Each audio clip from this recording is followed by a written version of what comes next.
Bem, são 19 horas e 1 minuto, né, pelo nosso fuso GMT de Brasília. Boa noite a todos, graças a Deus, né, espero que estejam bem. Antes do início da nossa apresentação formal, eu dei um salve aí, um alô para todo mundo e graças a Deus a maioria respondeu ok, está conseguindo me ver e me ouvir, né? Nós estamos com a tela de compartilhamento e eu estou com a tela de trabalho aqui na frente, já está gravando. Então, quem for escutar a gravação vai ouvir um pouquinho, né, de ruídos externos, outras coisas, mas é normal, só porque a nossa gravação não é estúdio profissional, tá? Bem, gente, dando o pontapé inicial, mais uma vez agradecendo a Deus por essa noite. Todos estamos juntos aqui hoje. Vamos conversar um pouquinho sobre tecnologia, sobre forense em dispositivos móveis e software livre aplicado a dispositivos móveis. Para quem já conhece o Coda, eu peço um pouquinho de paciência para que a gente possa nivelar aqueles que não conhecem, tá? Meu nome é Jorge, os amigos, as pessoas me chamam de Jorge, do professor Jorge, eu sou professor especialista. Vou falar um pouquinho do meu currículo já já. E vocês estão num seminário online, um seminário acadêmico online, que o objetivo é apresentar a comunidade em geral, principalmente a comunidade de segurança pública e a comunidade acadêmica, não só de Portugal, mas de países da língua espanhola, a comunidade acadêmica do Brasil e de segurança pública, da ferramenta forense AFECODA.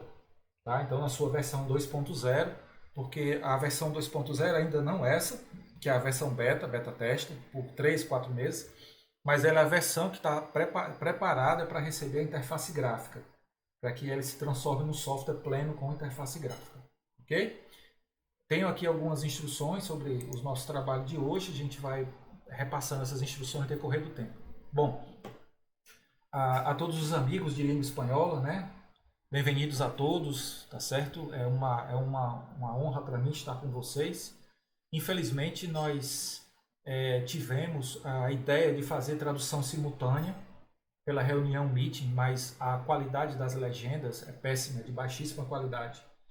Então, logo após o evento, vou explicar, mas só para antecipar um pouquinho, nós vamos colocar toda a gravação disponível aos colegas e os colegas da língua espanhola, ou provavelmente italiano ou inglês, né? Pode ser que tenha alguém que seja da língua nativa inglesa, vai poder fazer uso de inteligência artificial para poder realizar a tradução, né? E legendar também.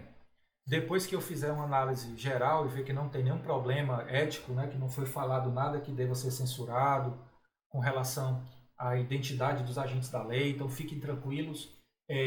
A tela que está sendo gravada é essa tela de trabalho que vocês veem, essa tela de exposição. Então, a tela relacionada aos rostos de vocês e às vozes de vocês não está sendo gravada, tá? E nem o chat está sendo gravado. É apenas essa tela que está sendo compartilhado, justamente para preservar a identidade de vocês e que vocês fiquem sempre protegidos por questões éticas, né? Então, fiquem tranquilos, os amigos da língua espanhola e demais idiomas, que vocês vão poder acompanhar futuramente através da tradução por inteligência artificial. Ou eu posso colocar no sistema Google, né, do YouTube, posso colocar lá no YouTube, o site do Coda do YouTube, para que vocês possam assistir em diversos idiomas. Nós já temos 2 vídeos oficiais lá no Coda, apresentando o Coda de uma maneira mais sutil, e esses vídeos estão em legenda inglês, italiano, espanhol e eu acho que alemão. Foi bem legendado, eu percebi que ficou bem ok, tá? Com relação ainda aos colegas, principalmente espanhóis ou então da língua inglesa, pode se manifestar sempre no chat, a gente faz aqui uma tradução e tenta por imediato dar essa resposta para que aquela pessoa que está nos prestigiando, nos acompanhando, não se sinta tão afastada, tão distante por causa do idioma falado ser diferente do nosso português. Ok?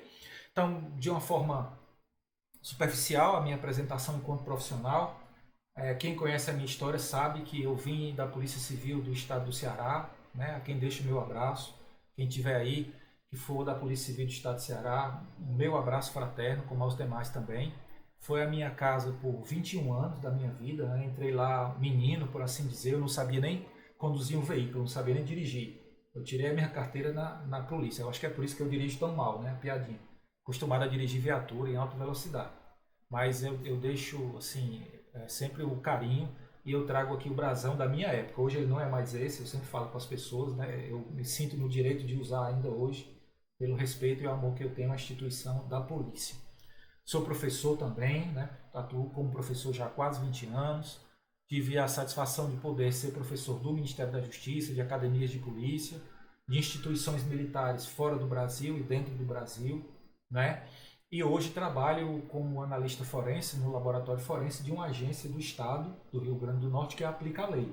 É um órgão estadual que se dedica a aplicar a lei. Então eu trabalho prestando os meus serviços lá como analista forense, me dedicando mais detidamente do que diz respeito à telefonia móvel celular. Tá bom? Tem uma obra publicada. Se Deus quiser, em 2026, o livro sobre o CODA vai sair, tá certo? Que é um livro específico sobre ele, o software e o projeto, né? Ele vai sair, né? Eu tenho muita fé que vai dar tudo certo. Quem desejar, essa obra ela ainda é vendida pelo Kindle ou PDF ou obra física, muito baratinha, uma obra bem interessante que eu procurei sintetizar todas as questões relacionadas à extração avançada de dispositivos móveis e afins, né? Fazendo uma reflexão. Um amigo do Ministério Público, é o professor Fausto França, né? Que eu deixo um abraço. Eu não sei se ele pôde estar presente hoje. Ele foi responsável por alguns dos capítulos desse livro, certo? Bem, também por tradição nós temos aí o Lattes, a plataforma Lattes, o CNPq, o currículo no site do Infoperícia, que é onde o CODA é hospedado, né? Ele é tratado lá. A minha rede social do LinkedIn também. Um pouquinho mais tarde eu coloco tudo isso lá no chat e vocês vão poder aí, com toda tranquilidade, vão poder aí estar verificando, fazendo link, etc, etc. Tá? Fiquem absolutamente tranquilos em relação a isso aí. Eu só colocar aqui, eu abri o chat na lateral, porque eu vou precisar ficar olhando para ele de vez em quando, porque tem as interações de vocês. Gente, os nossos propósitos, né, o propósito maior é estarmos juntos para podermos tirar o melhor proveito possível desses dois encontros. Esse é o primeiro, na próxima semana terá o segundo, sobre a prática do uso de software livre dentro de uma agência da lei. O CODA está na sua versão 2.0 beta testa. Nós vamos explicar tecnicamente o fundamento do projeto para que tenha uma base, quer dizer, não adianta, gente, eu chegar aqui, puxar o CODA, abrir, colocar ele ligado através de um cabo USB-C no meu celular e tal, e começar a mexer, não vai adiantar, não é pedagógico, não é bom. Então nós temos que caminhar, correr, né, para ter as fases. Você vai, anda devagarzinho, anda mais rápido, corre, e você galga aquilo que você quer, tá? Depois nós vamos procurar equalizar e disseminar esses conhecimentos entre os agentes de investigação e peritos oficiais. Alguns peritos oficiais, né, uma boa quantidade também usa, né, tem me relatado a utilidade dele, que gosta de usar. E por fim, conseguir disseminar de uma maneira ética, de uma maneira segura, que o software livre, auditável e seguro, ele pode ser empregado por uma agência da lei. Mas veja que eu frisei aí, negrito, software livre, auditável e seguro. Quer dizer que você tem condição de entender o que ele faz, você tem condição de realizar críticas sobre ele, bom, ruim, precisa melhorar, aqui não está muito bom, etc, etc. E ter a aplicação dele, né, diante do que ele se propõe, na resposta que ele pode lhe dar. Ok? Bom, os nossos encontros terão 2h30. Eu acho que muitos de vocês já chegaram do trabalho, estão cansados, e como eu também, né? Eu estava em outro compromisso pessoal por conta da minha mãe. É uma coisa que é bem complexa, mas eu fico muito grato pela dedicação e a presença de todos vocês. Foram mais de 150 pessoas de mais de um país que se inscreveram no evento. Uns vão poder acompanhar ao vivo e outros não. Quem está em Portugal já são 11h10 da noite, né? Então quem está em Portugal sofre mais um pouco porque está 4 horas à frente. Então, nós teremos o nosso encontro hoje na hora Brasil de 19 às 21h30, sem intervalo, tá certo? E no dia 1º de outubro, 19 a 21h30. Logo que eu passar a gravação e verificar som, qualidade de áudio, eu vou disponibilizar, tá certo? Quem não se cadastrou, quem não mandou o e-mail para mim, recebeu um e-mail meu confirmando a sua inscrição, mande hoje, amanhã, depois, passe para o seu colega da delegacia, da unidade policial, que eu posso cadastrá-lo para ele ter acesso à gravação em uma nuvem. Ela vai para uma nuvem privada e você, a partir do seu e-mail, terá acesso para que você possa ter poder de leitura. Então você vai poder assistir o vídeo, né? para que você possa lá, quantas vezes você quiser, se você achar pertinente, estar revendo esses conhecimentos e aí depois conversando comigo, tá? Nesse encontro, o planejamento desse encontro número um, como eu expliquei, apresentar o projeto, mostrar a viabilidade técnica e a viabilidade jurídica do projeto, o que mais os professores que são meus parceiros, meus amigos, pessoas que estão apoiando o projeto, querem produzir, o que eles acham que é relevante produzir, mostrar como você vai baixar, instalar e criar a cadeia de custódia, que é para abrir, né, o sistema e fazer isso, e você pelo menos emitir um relatório e fazer uma crítica desse relatório. Se não der para fazer uma crítica agora, a gente faz na próxima semana. Tá? Porque na próxima semana vocês vão ter 7 dias de uso. Você vai ter o período de um final de semana, um sábado e um domingo, 7 dias de uso, para que você possa tirar todas as dúvidas, né? E você praticar, errar, acertar, entender o que foi que aconteceu, e você vir conversar comigo na próxima semana com uma interação maior, onde eu vou mostrar mais relatórios, fazer mais coisas, e você vai poder interagir comigo nesse aspecto. Pedagogicamente, o planejamento é esse aí, tá? Então, do que diz respeito à participação de vocês, o que é que eu quero? A partir de agora, vocês podem fazer qualquer pergunta por escrito, a qualquer momento. Quando nós atingirmos 8 horas, 8 e 10 no máximo, vocês já podem abrir o microfone, levantar a mão, abrir o microfone e fazer intervenções, se vocês quiserem fazer, se sentirem à vontade para fazer. Não precisa ter medo, não tem problema. Toda intervenção é muito bem-vinda. Nós estamos aqui num ambiente entre colegas de profissão e amigos, professores, pesquisadores. Tá? E quando nós atingirmos aí até as 21h30, que é próximo do final, de 20 às 21h30 ou 20h20, tá? Os últimos 10 minutos, se tiver tempo eu vou parar e vou ficar conversando com vocês para a gente poder estar interagindo, vendo o que é que vocês acharam, se vocês estão conseguindo compreender o que eu estou falando. Da mesma forma, como se eu começar a falar um pouco mais rápido e vocês não estiverem conseguindo acompanhar, é só dar um toque no chat, professor e tal, repete aí porque eu não entendi, o áudio falhou, vamos voltar, e eu volto com o maior prazer. Eu sempre vou estar olhando de forma oposta à tela principal para poder estar acompanhando as perguntas aí, tá? Por que esse lance, né? Que nós temos que ter um tempinho para eu falar, um tempinho para você escrever e para você falar. Em média, nós temos 150 pessoas. Acredito que todas não vão estar aqui, mas nós temos em torno de 20 e poucos. Mas a partir do momento que começar a crescer e tiver mais, pode complicar, a gente vai ficar sem ter como organizar aí nosso encontro, nosso seminário, tá? E no encontro número 2, pode só levantar a mão, falar, praticar, fazer o que você achava. Nós vamos estar mais bem ambientados e vocês vão poder fazer prática de um software, vai estar bem melhor, tá? Professor Emerson End, um amigo do CODA, o professor Emerson End, ele sempre foi, ele disponibilizou a WB, eu digo isso publicamente, para que eu pudesse disseminar o CODA entre os alunos da pós-graduação, né? Entre os policiais, entre os cursos que nós ministramos para policiais. Ele nunca colocou nenhum obstáculo, confiou no projeto, então eu devo bastante à amizade dele, do professor Alessandro, do professor Hermes. Eu deixo aqui um forte abraço, um carinho, uma lembrança muito grande, e que ele disponibilizou esse cupom que ele chama CODA 50. Então, se alguém tiver interesse em fazer um curso de formação de peritos na área de informática e quiser utilizar esse cupom de 50% de desconto, ele disse que esse cupom está disponível. Pode se inscrever no curso, a pedir o cupom, conversar com o pessoal lá da WB, tem lá o WhatsApp, tem lá os contatos na página para você falar, sem problema.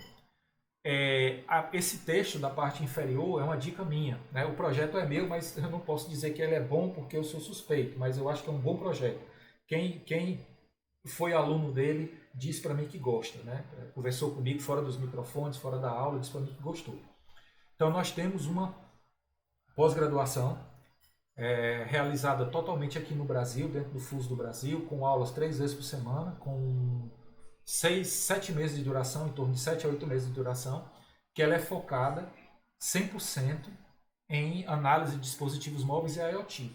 Então, é o único curso de pós-graduação que eu conheço que permeou, que foi conversar até o IoT, analisar dispositivos IoT, analisar a internet das coisas e outros fatores também, tá?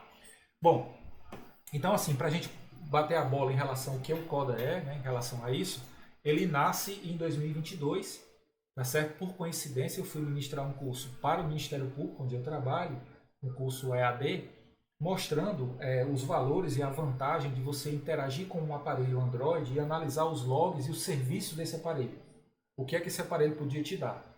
Quando eu ministrei esse curso, de uma certa forma, foi um caos. Por quê? Porque os alunos, eles entendiam o que eu estava explicando para eles até, mas era muita coisa. E o problema também é que é um conhecimento que vai mais para a engenharia, porque você está misturando hardware, software, log. E você fala muito de hardware. Toda a perícia que se faz a nível automatizado, a nível de software internacional, etc., é uma perícia que ela fala muito pouco do hardware, muito pouco do que acontece a nível de hardware. Ela se dedica mais a falar, a mostrar o que acontece a nível das relações do software, seus bancos de dados, sistema de arquivos, e daquilo que você pode absorver. Ela não fala muito de herb, de antena, de relação, por exemplo, a questão de temperatura, umidade na porta USB, funcionamento de determinado aplicativo, ganho, perda de sinal, etc. Então isso não se trata lá. Então é algo que se aprendeu a dar mais valor. É tanto que hoje, antecipando um pouquinho, os logs do iOS, né, são chamados logs unificados do iOS. Eles já são um padrão de processamento de uma grande empresa de tecnologia. Uma grande empresa de tecnologia internacional que tem uma ferramenta de processamento e de extração de dados em dispositivos móveis, ela já lhe dá a opção de você capturar os logs do iOS, chamados logs unificados, e realizar a sua exportação, realizar o seu processamento e dar um relatório específico, dada a relevância disso. Tá? Então, como esse universo é novo, você não tem livro, você não tem literatura, você não tem uma consistência, eu comecei a pesquisar para entender até onde eu podia ir. E eu entendi que existe uma riqueza muito grande de coisas que podem ser utilizadas. Por exemplo, hoje mesmo, um colega no grupo de discussão do trabalho, né, do meu trabalho, eu não sei se ele está aí agora, o Gilmar, ele é de Minas Gerais, ele comentou conosco no grupo de uma dificuldade que poderia ser solucionada por software, por login de software. Mas que o contexto que ele tinha, ele não tinha bem certeza da decisão que ele ia tomar. Então daí ser um conhecimento ultra relevante, ultra importante, mas que não é tão explorado como deveria ser. Certo? Bom, o que é que você tem? Você tem os projetos ou o comportamento do policial analógico, que é o de cima, que ele vai para o paper, né, para o papel, e o policial tecnológico, que é o que está embaixo, que ele vai para o device, para o dispositivo. Como eu já tenho 54 anos, eu passei pelos dois processos, analisava papel e hoje analiso dispositivos móveis. O que é que acontece? O foco é completamente diferente. Hoje eu prego, e já conversei com alguns colegas, que o policial, a polícia judiciária, principalmente o policial que se forma em uma academia, e ele não tem conhecimentos mínimos necessários de OSINT, né, Open Source, Intelligence, Cyberinvestigação, preservação e extração de dados de dispositivos móveis, pelo menos essas três coisas, esse policial está despido, está desprotegido, ele está nu. Por quê? Porque existe uma tendência muito grande dele ter muitas vezes a oportunidade de solucionar o crime que ele investiga e ele não conseguir identificar a prova. Onde é que a prova está, onde é que está o fio, a nuance que ele vai puxar para chegar onde ele quer. Dada a relevância do que isso tomou na nossa sociedade. Então a gente começa já trazendo isso aí. Outra dificuldade, o outro desafio, é que esse gráfico, né, ele parece um grafo, né? Esse gráfico, assim, disperso, é para entender mais ou menos do que você consegue associar em um telefone celular. Um telefone celular, se tem a ideia de que você vai analisar esse telefone e o resultado é um X, é um Y, é um Z, ou seja, você saiu do ponto A, foi para o ponto B e acabou. Você já tem ali a pílula mágica, o que você queria, apertou um botão e conseguiu. Isso não existe. O que existe é que você vai ter acessos, trocas de experiências, de dados, de outros telefones, de outros aparelhos e uma série de outras situações que vão cada vez mais longe, atingindo um patamar cada vez mais longe. Tá certo? Então você vai começar com um aparelho, você vai bater no 10º, no 20º aparelho e outras situações mais. Por isso a cyberinvestigação é tão importante. Por isso a estratégia de OSINT, levantamento de voz, levantamento de imagem, análise de local de maneira indireta via imagem, então aqueles diversos termos técnicos especializados de OSINT e de cyberinvestigação. Deixo muito claro para vocês, são ciências extremamente úteis à vida do homem da lei, da mulher que aplica a lei, e complementares. Eu defendo mais uma vez, é quase impossível viver só com uma delas, aplicando só uma delas. Você vai precisar o tempo inteiro usar mais de uma. Pode ter certeza em relação a isso. A outra coisa do projeto, né, são imagens criadas por inteligência artificial, é claro, que você tem toda uma doutrina de se dar valor somente ao aparelho celular daquela pessoa que é investigada por nós. Que é assim, o cabeça da quadrilha, o cara mais perigoso, o cara que é o foco da investigação. É óbvio, esse cara ele tem um teor de importância muito grande, ele deve ser investigado, e o seu aparelho celular mais ainda. Mas durante esse percurso e durante uma série de investigações de crimes das mais diversas abas, mais diversos tipos, você tem outras pessoas que portam telefone celular que são úteis ao processo de investigação. Você simboliza, por exemplo, da esquerda para a direita, eu vou tentar aqui jogar mais ou menos uma ideia para vocês. Essa mulher entregando o aparelho celular é uma colaboradora. E essa colaboradora, você não pode deixar para depois. Amanhã a senhora passa aqui que eu vou despejar o seu aparelho, vou fazer a coleta de dados e ver o que a gente pode fazer. Não. Isso é o princípio da oportunidade, é naquele momento. Amanhã ela pode morrer ou ela pode não querer mais colaborar. Ela pode achar que não vale a pena colaborar. Você tem a vítima, eu coloquei a mulher, porque acontece muito a violência, a ameaça, o estupro virtual, a porno revenge, né, a vingança pornô, a sextorção. A mulher tem sido vítima, o homem também, é claro, disso, a mulher mais ainda. Então, essas pessoas, quando elas são vitimizadas por isso, se elas disponibilizarem os seus aparelhos de maneira especializada, ética, para fins de coleta de informação, o agressor delas manteve contato com o aparelho. Literalmente, porque esse contato foi à distância, foi à distância, mas há resíduos do aparelho do agressor nos dados do aparelho da vítima. É a mesma coisa do princípio da troca de Locard, é o mesmo efeito, é a mesma coisa. Tá? As crianças, muitos de vocês que se dedicam a proteger as crianças na rede mundial de computadores, no que diz respeito a casos de mutilação e coisas nesse sentido, né? Vocês sabem disso, as crianças elas estão portando cada vez mais cedo uma tela e não tem a supervisão do pai e da mãe.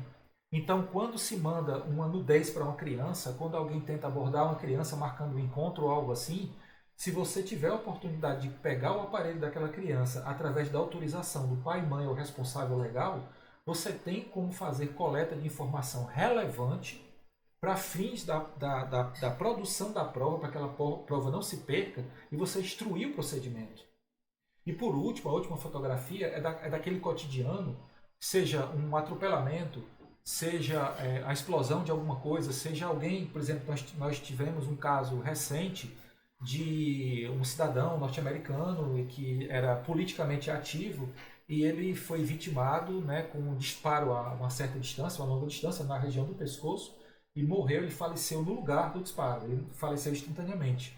E eu tenho certeza absoluta que é padrão da polícia norte-americana fazer coleta de imagem dos celulares das pessoas que estão no local, além das câmeras. Porque aqueles telefones celulares ajudam a mostrar muito do que diz respeito à direção do disparo, pessoas suspeitas no local e muito mais do que se possa coletar para robustecer a investigação. Então, essas pessoas são testemunhas, são pessoas que querem colaborar, que são muito pertinentes e o CODA pode auxiliar o aplicador da lei, porque ele pode ser feito em loco, com um notebook, né, o cabo e o conhecimento necessário, a capacitação do agente da lei. Então vamos lá, vamos seguindo. O CODA já percorreu um caminho, como ele nasceu em 2022, tá certo? Esse é a turma lá do professor Mário Candeias, lá no IPBEJ, Instituto Politécnico de Beja, na cidade de Beja, em Portugal, nas proximidades de Lisboa, a quem eu deixo meu forte abraço. E ele é um incentivador também do CODA, é uma das pessoas que disponibilizou o estagiário de TCC para a gente começar a desenvolver os protótipos da tela do CODA. E eu sempre que possível, sempre que ele precisa, eu estou lá para poder ministrar palestras ou no formato EAD ou presencial dentro do mestrado. Então o IPBEJA tem brasileiros frequentando esse mestrado e tem disciplinas que são focadas em perícia, inclusive também em dispositivos móveis, né? O mestrado em engenharia informática.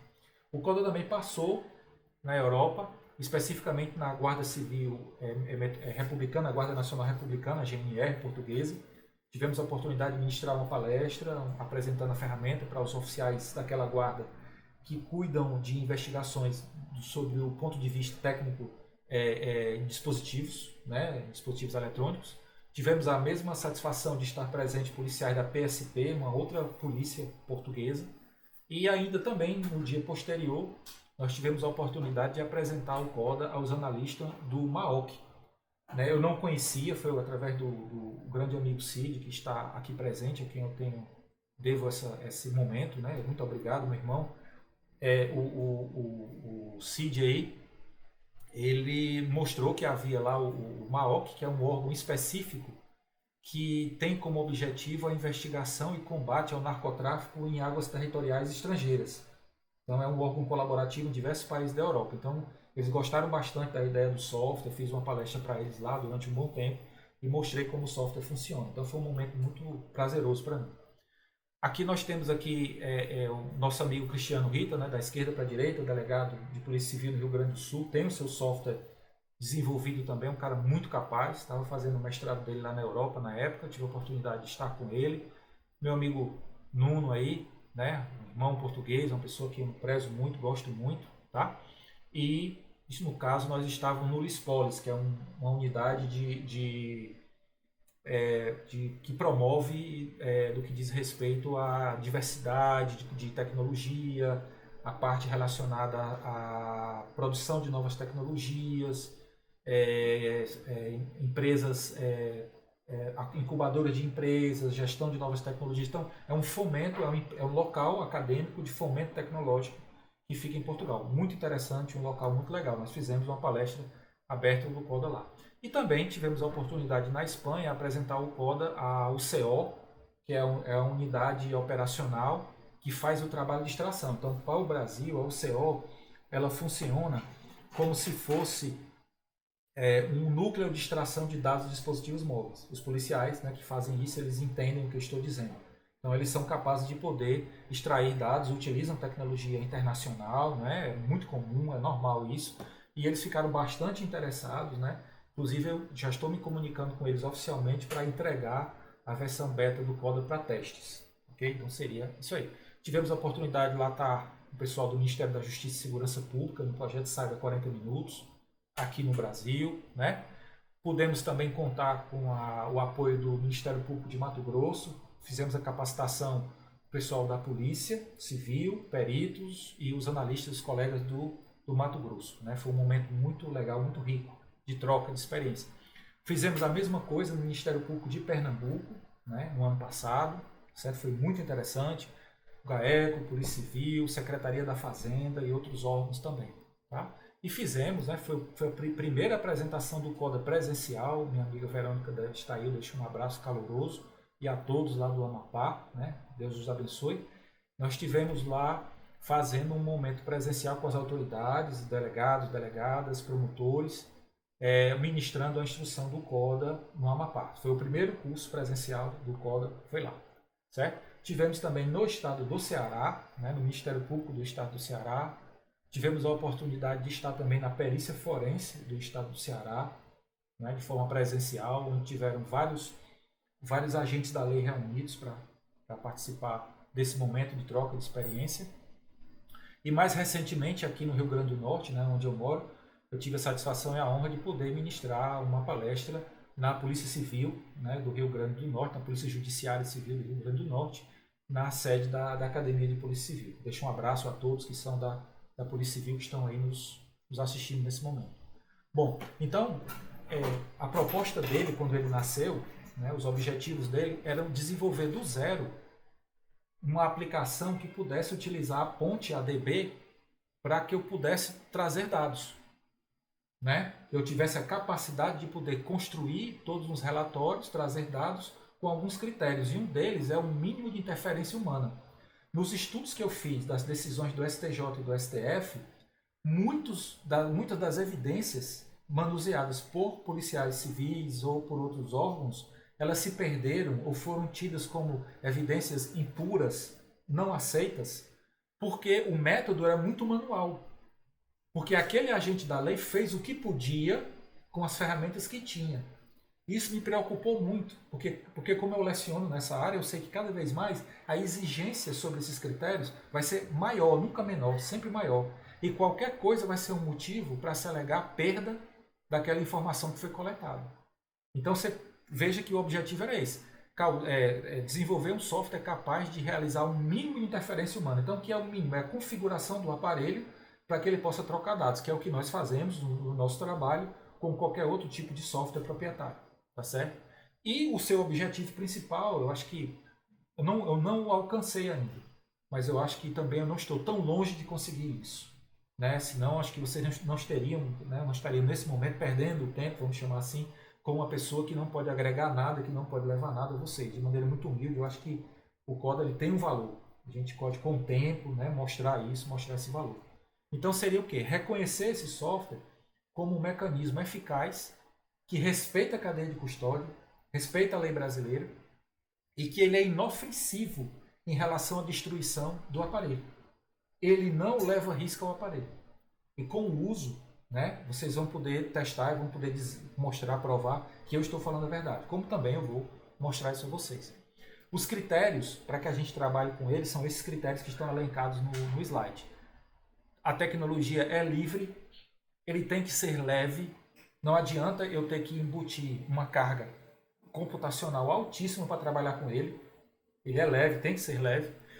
Ele tem que ser amigável para usar, por isso os professores me ajudam no desenvolvimento da interface gráfica, para ele ser mais amigável, mais confiável ainda. Ele tem que ser fácil para você dar manutenção, bastante fácil. Operar num recurso do ambiente computacional baixo, quer dizer, porque você tem que ter um computador com 64 GB de memória RAM para trabalhar, senão você não vai. Então não dá. Porque a realidade das unidades policiais não é essa. Não é sempre essa ou não é essa. Tá certo? Ele não pode depender totalmente da internet, tanto que ele trabalha com a internet somente para fazer transcrição de áudio e vídeo. Ele transcreve áudio e transcreve vídeo. Então, ele só precisa da internet nesses dois momentos. Fora isso, ele não precisa da internet para nada. Por fim, respeitar todas as normas forenses do nosso país, formando cadeia de custódia, etc. E ouvir. O que eu vou precisar mais de vocês é, se vocês quiserem me ajudar no projeto, né, e me criticar, não tem problema. Acho que é bom se você investir o seu tempo para poder tentar usar o Coda e você vai fazer uma crítica, vai conversar comigo na semana que vem, dizer o que é que pode melhorar, eu não me sinto chateado. Eu me sinto honrado, porque você está dedicando seu tempo a mim. E acho que é assim que a gente deve se conduzir. Então, ouvir muito os peritos criminais e os agentes da lei. O que é que a gente poderia mudar, o que é que poderia ser melhor para que ele possa ser mais aceito, ele possa ser empregado. Tá certo? E por fim, não é o último, não é o menos importante. É dizer que ele dá à unidade policial que está longe, que está afastada, que está longe, a capacidade mínima necessária de extrair e processar um dado. Por quê? Porque a partir do momento que você tem condição de extrair uma informação, extrair um dado e processar, você começa uma investigação, você começa a instruir uma investigação. Amanhã, aquela informação não está mais. Né? O Mauro fez aqui uma colocação. Mestre, temos um pessoal recomendando o uso do WhatsApp root no computador do alvo, para download do conteúdo das conversas. Mauro, existe. Os profissionais peritos criminais, eles se preocupam muito porque também existe a possibilidade de você criar perfis falsos ou criar uma sessão falsa e você está fazendo uma coleta falsa. Tem bastante isso. E outra, já existe uma outra linha que é defendida por um profissional do Ministério Público do Estado do Rio de Janeiro, que escreveu uma obra muito interessante, que ele fala meios os meios não usuais, os meios não ortodoxos, não tão ortodoxos de produzir uma prova, um meio mais complexo, é um meio mais inovador. E, inclusive, se defende, Mauro, no futuro, que uma das formas que nós vamos ter de poder adentrar no aparelho celular de um investigado seria infectando esse aparelho com vírus. Né? Que seria isso aí. Então, existe toda uma questão, todo um colchão, né, de arcabouço doutrinário e legal para fazer isso. Como é que esse teu comentário se une aqui com o Coda? O CODA ele vai numa vibe, ele vai numa linha em que você teve a posse do dispositivo móvel e você o desbloqueou utilizando a autorização judicial e o software adequado, e você poderá utilizar o CODA pós-desbloqueio. Ou você vai poder usar o CODA sem a necessidade de desbloqueio judicial forçado, porque é um colaborador.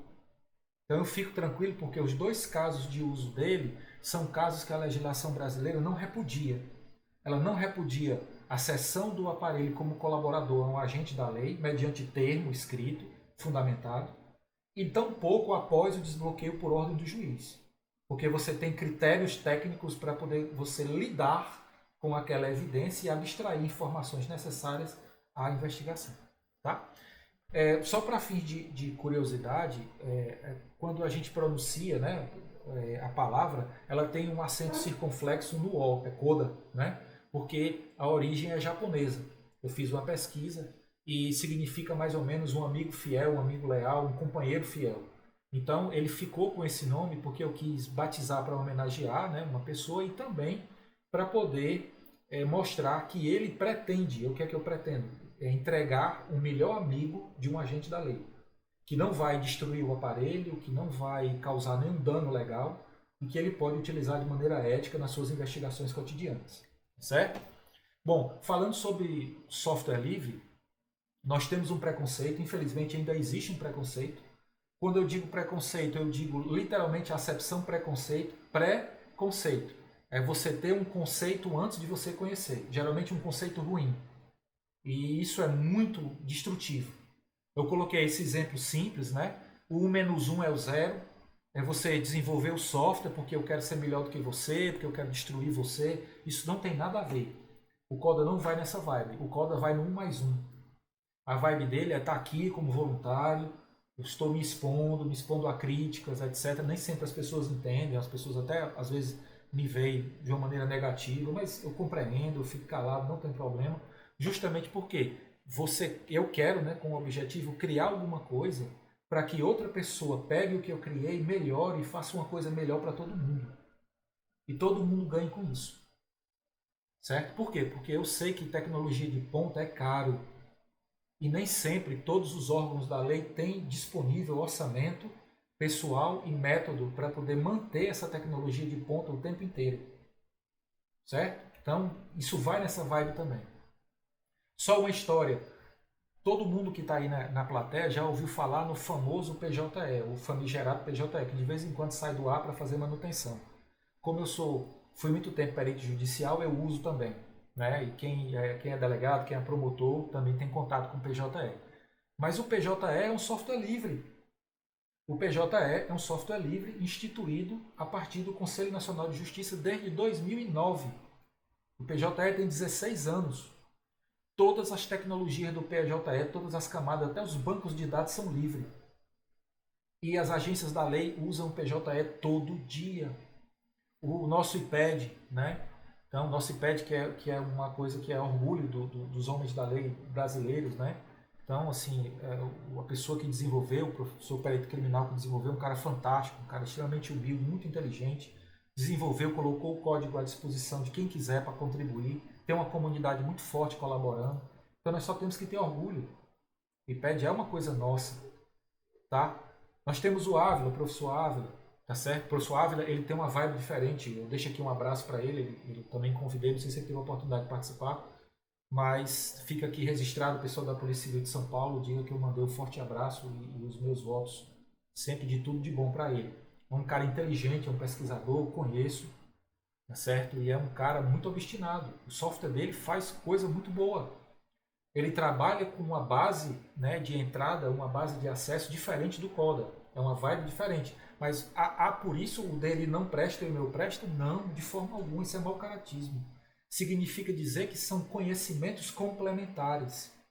Se vocês forem estudar profissionalmente softwares proprietários e forem tirar certificação, e alguém dizer para vocês que um software resolve tudo, me desculpe, essa pessoa está faltando com a verdade. Peço perdão, mas eu estou falando sério, essa pessoa está faltando com a verdade. Por quê? Porque um software não consegue resolver tudo. Cada vez mais nós temos sistemas informatizados complementares para cada tipo de situação uma aplicação específica. E o conhecimento do agente da lei nos diversos métodos faz com que ele se torne um profissional mais capaz, um profissional melhor. Ok? Então, não vou ficar falando sobre isso, mas nós temos diversos outros softwares livres que são empregados por agências da lei e são assim, eu vou pegar aqui só o Kali do Linux, que é utilizado para diversas investigações a nível forense, é utilizado para pentest, é utilizado para forense na área de redes, e é uma distribuição Linux fantástica. E você dizer que ele não presta, ou que você não vai usar porque ele é software livre, então, pelo amor de Deus, né, vamos me ajudar a abrir a mente das pessoas, certo? Que é o que nós devemos fazer. O Brasil não tem legislação que proíbe um agente da lei empregar um software livre em uma perícia. Tá certo? O Brasil não tem uma legislação vigente, eficaz, que diga quais são a lista de softwares autorizados para serem empregados em uma perícia. Só pode esse.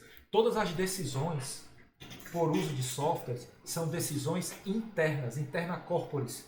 São decisões políticos-filosóficas de instituições que nós temos de respeitar, mas que muitas já se abriram para a filosofia do uso do software livre, do software auxiliar, porque ele tem o seu valor.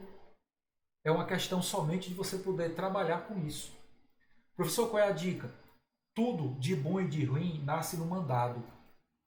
Tudo de bom e de ruim nasce no mandado. Se você não pede no mandado autorização para fazer uma extração avançada de dispositivos móveis e você altera o aparelho e você faz a extração avançada, você corre o risco do magistrado interpretar que você foi além do que ele autorizou.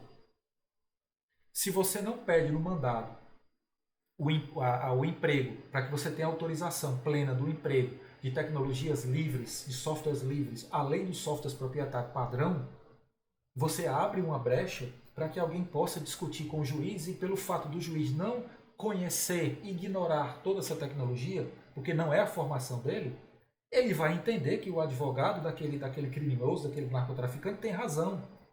E ele vai impedir o uso do software livre.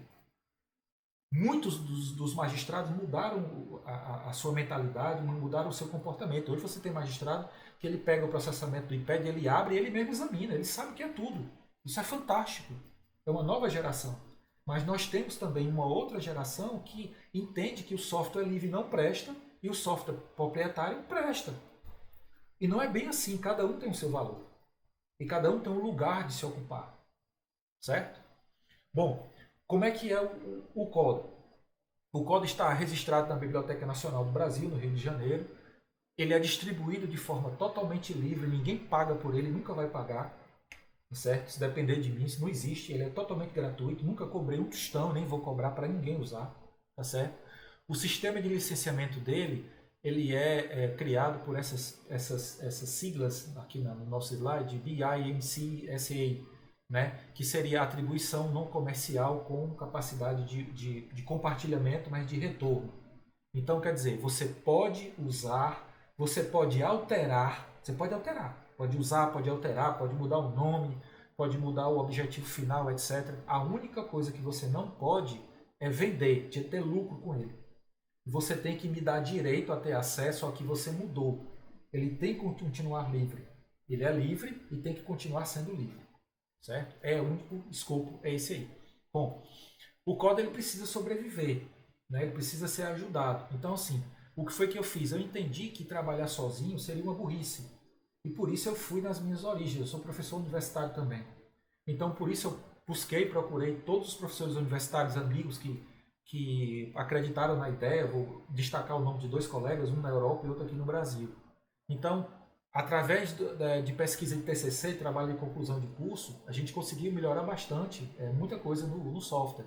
Tá certo? Além de dar aula sobre isso gratuitamente e disseminar entre os alunos da universidade a importância deles terem conhecimento sobre essa área. Hoje já existe interesse lá na Europa de alguns trabalhos de TCC, de mestrado, de doutorado, que possam usar o CODA como uma ferramenta para um fim específico, porque ele cresceu. Tá? Então você não consegue manter esse escopo sem a ajuda das pessoas, é impossível. Certo? O que é que acontece? É importante a área pública se aproximar da pesquisa das universidades, é muito importante. E o conselho, como professor e como ex-agente da lei, um ex-policial, judiciário, não se afaste da faculdade. não se afaste dos seus estudos. Hoje é muito importante cada vez mais a sua atualização e o seu conhecimento. Meu maior prazer é ver um policial com 2 pós-graduação, com um mestrado, querendo fazer um doutorado. É assim que a gente vai evoluir. Polícia é ciência. Segurança pública é ciência. Não tem para onde a gente ir para outro lugar. Tá? Então, hoje, nós temos 2 TCCs que ajudam o CODA. O primeiro TCC é da área de licenciatura em informática, que fala sobre a interface gráfica do CODA. O aluno, né, que é o João nesse momento ele está morando na Suíça, ele está fazendo o trabalho dele à distância, mas ele é ligado ao IPBEG de Portugal. E quem orienta o João, eu sou apenas um auxiliar, um co-orientador, é o professor Mário Candeias. Né? Deixo aqui o e-mail do professor Mário, tá certo? Quem tiver sugestão, quem tiver querendo entrar no projeto, quiser auxiliar, tiver sugestão de pesquisa, quiser apresentar algum trabalho, o professor Mário ele é um incentivador de pessoas que querem produzir conhecimento sobre essa área. E é uma pessoa maravilhosa. O segundo é um amigo também, um cara maravilhoso, né, que é um TCC do curso de Bacharelado em Tecnologia da Informação, que também fala sobre a interface gráfica do CODA, que é o Gabriel. Né? O Gabriel, não sei se ele acho que está na aula agora aqui no Brasil, talvez não consiga estar presente. O orientador do Gabriel é o professor Ramon Fontes. Nós temos aí o e-mail do professor Ramon também, eu disponibilizo para quem quiser, de alguma maneira, entrar em contato com os professores para tentar dar ideias para desenvolvimento de TCC, projetos, bolsas de estudo e outras comunicações que são encaminhamentos de ideias e desenvolvimento de soluções para a área de vocês. Eu tenho certeza que os 2 estão abertos, certo? Bom, o CODA também ele tem o apoio que é dado por mim através de aulas. Então eu vou nas minhas férias em instituições públicas, tá certo? Independente de ter hora-aula ou ser de graça. Muitas vezes eu ministro aula de graça nas minhas férias ou no final de semana. O curso do CODA, o curso oficial, ele é um curso presencial que ele tem 3 dias de duração. Agora em outubro nós vamos ministrar um curso presencial certificado pela Escola Superior do Ministério Público do Estado do Rio de Janeiro. Nós vamos estar lá em outubro com Ministério Público Federal, polícia, pessoal do Ministério Público do Rio, né? Um forte abraço a todos aí, nós vamos estar lá juntos lá, tá? Então, se você precisa de alguma palestra para apresentar o software e mostrar e não há condição de você me remunerar por hora aula, não tem problema. Você pode me mandar um e-mail, a gente faz uma palestra EAD aqui no Rio Grande do Norte, como eu estou aqui, eu vou nas universidades, vou na Universidade Federal para fazer esse trabalho com muito prazer, né? E sempre será uma satisfação para mim, certo? Bom, o CODA, por engraçado que seja, ele não tem uma linguagem de programação, ele tem um conjunto de instruções. Ele pode ter uma linguagem de programação formal, chamada linguagem de programação estruturada? Claro, ele pode, não tem problema. Mas como ele tem aqueles requisitos que eu comecei com vocês, do ponto de vista de ser livre, ser leve, ser fácil, etc., o que foi que eu entendi? Nós temos uma ponte ADB. E o critério dele é ser compatível com a ponte ADB. Tá? O ADB para o Android é muito importante. Existem projetos para tirar a conexão ADB do Android. Eu não sei para onde nós vamos. Eu tenho até medo do lugar para onde nós vamos. Porque quase 99,99% das tecnologias de acesso a aparelhos Android são por ADB, através do ADB, tá? E para poder você fazer isso, para poder você trabalhar com ADB, ele tem que ser compatível com o Windows, tem que ser leve, simples, né?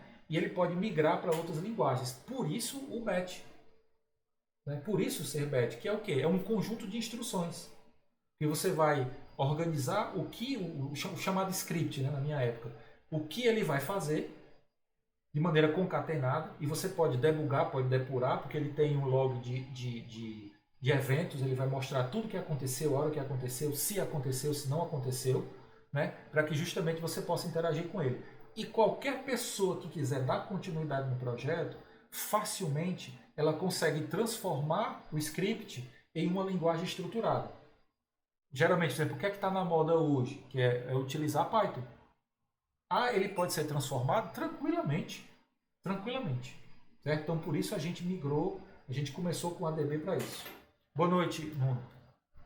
Esse é o primeiro de todos. É a primeira tela, é um projeto muito simples, né, que foi do IPBEG. Hoje está bem evoluída, porque eu não tenho o filme, que a gente filma as interações para poder ter certeza nos testes. Eu não tive acesso ao filme, o João não passou para mim, mas ele vai passar e eu vou postar no grupo do WhatsApp para vocês. Então foi quando ele começou, já tem aí quase um ano. E a primeira tecnologia, né, da Universidade de Portugal foi por C Sharp.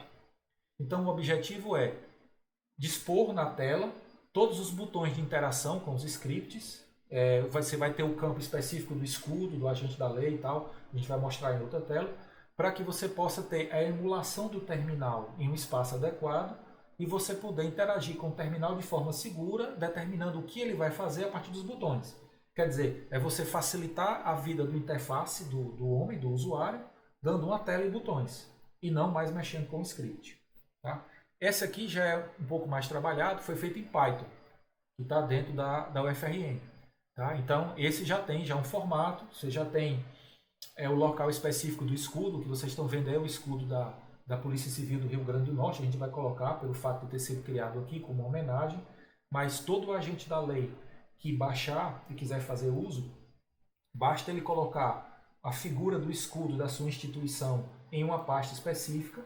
Quando ele subir, ele vai reconhecer que naquela pasta tem um escudo com aquela dimensão específica e ele vai subir o escudo para a tela. Né? Ele vai estar lá a interação, ele vai subir. Tá? Então a gente hoje procura também ter a parte estética, porque quando você emula um terminal, o terminal vem com imperfeições, né? Que você tem aí a parte das imperfeições do nome, das interações. Então a gente está trabalhando para corrigir esses processos. Mas os dois já estão bem evoluídos. Ok? Bom, a ponte ADB, né, como eu expliquei, ele é uma ponte que ela é perigosa. Por quê? Porque essa ponte, né, de depuração, ela é uma ponte que ela vai para ler e ela vai para escrever. Então a gente tem que tomar muito cuidado quando interage por aparelho por ADB, porque ele serve para o bem e serve para o mal. A mesma ponte ADB que é utilizada para extrair uma informação numa coleta forense, é a mesma ponte ADB que é utilizada para destruir uma informação, para apagar uma informação. Então, ela é benigna por um aspecto, ela veio desde 2007, já tem 18 anos que os protocolos da ponte ADB existem, e foi disponibilizada há 8 anos atrás, né, em 2017, como um kit separado.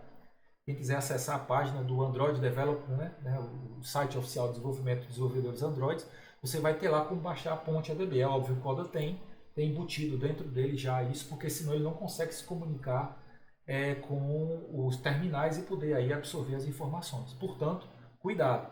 O código dele protege você, mas sempre tenha cuidado. Bom, quando nós trabalhamos essa ponte, nós temos uma lógica. Então isso aí é uma mensagem inicial da tentativa de acesso dele à ponte. Então ele utiliza uma porta. Esse caso está trabalhando numa porta TCP 5037. Professor, você não usava internet, você está mentindo, você está precisando da internet na porta 5037 para poder funcionar. Se não, amigo, deixa eu me defender. O que é que acontece? Isso é uma emulação. Professor, vamos falar em língua de gente. Isso é um faz de conta. É uma fantasia, um faz de conta. É um terminal que emula uma rede só tem 2 pontos, que é o teu computador, que é a estação forense, e o aparelho, utilizando uma porta específica, que é a porta 5037, para que você possa justamente poder trocar dados com o software. Então o Coda vai estar em uma pasta, o executável, né, a versão com a interface gráfica é o executável. Quando você executar, ela vai reconhecer o tamanho da sua tela, vai se organizar, vai fazer outras coisas também, que é surpresa, e ela vai reconhecer o computador que ela está conectada e vai reconhecer se há ou não um aparelho propício ao trabalho de extração, a partir da ponte de troca de dados ADB. Certo? Bom, para a gente pegar um pouquinho do ritmo, da lógica de funcionamento, né?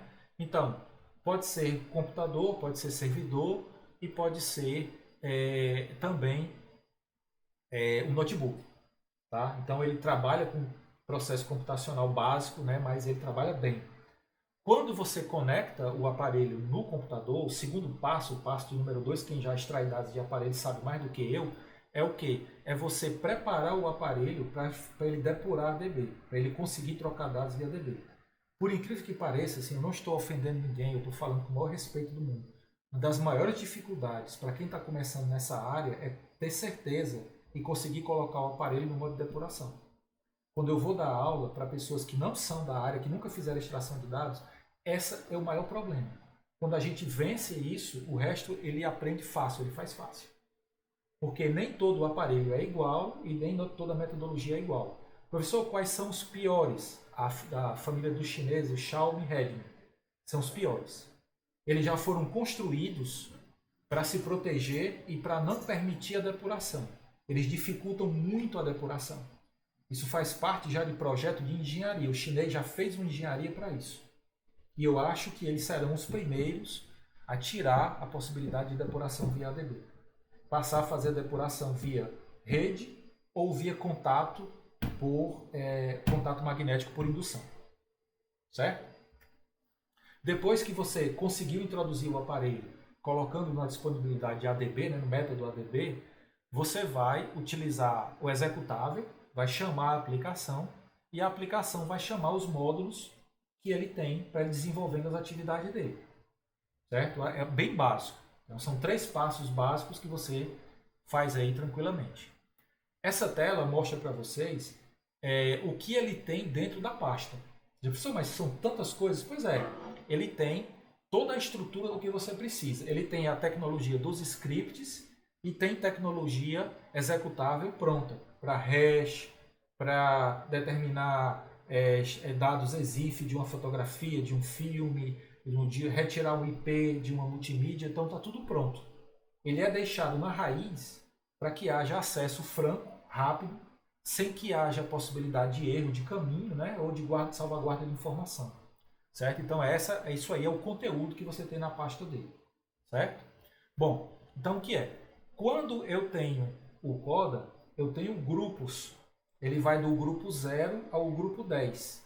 Toda investigação começa no grupo 0 e termina no grupo 10. Você nunca vai começar uma investigação pelo grupo 10. Por quê? O grupo 10 só tem uma função, fechar o relatório. Ele começa no 0 e termina no 10. Você percorre o software, fazendo o que você acha que deve fazer. Então, se eu tenho o grupo 0, o grupo 0 cria pastas 0. Eu tenho o grupo 1. O grupo 1 cria pastas 1. Eu tenho o grupo 2. O grupo 2 cria pastas que começam por 2. Então ele vai estar todo estruturado para que você não se perca naquilo que você produziu e naquilo que você recebeu. E dentro de cada pasta criada, ele vai ter conteúdo, nós vamos ver, relacionado ao que você fez. Por exemplo, você tem a pasta ficha do vestígio. Essa pasta vai ter todo um conjunto de informações de segurança, de auditoria, que vai dizer tudo o que aconteceu com o vestígio. Por exemplo, eu extraí as ligações efetuadas do aparelho de um narcotraficante, para quem ele telefonou. Vai para a pasta específica de chamadas e vai um log para a ficha de vestígio, dizendo que o usuário tal fez isso nesse momento, salvaguardando a informação e assinando matematicamente essa informação. Aqui embaixo, a pasta logs, ela trabalha com os logs que o CODA extrai. Certo? E também trabalha com a auditoria do sistema. Tudo que aconteceu com ele, tudo que ele fez, fica guardado dentro dos logs do sistema. Que é esse arquivo, não sei se você consegue enxergar bem, que tem um traço auditoria custódia AF. Então, ele tem todos os logs do que o software fez, das atividades que ele realizou. Tá? Aí nós temos, tá bem claro na tela, nós temos um exemplo de cabeçalho. O CODA ele tem relatórios, os seus relatórios estão em HTML, em CSV ou em dado bruto, raw, cru, bruto, né?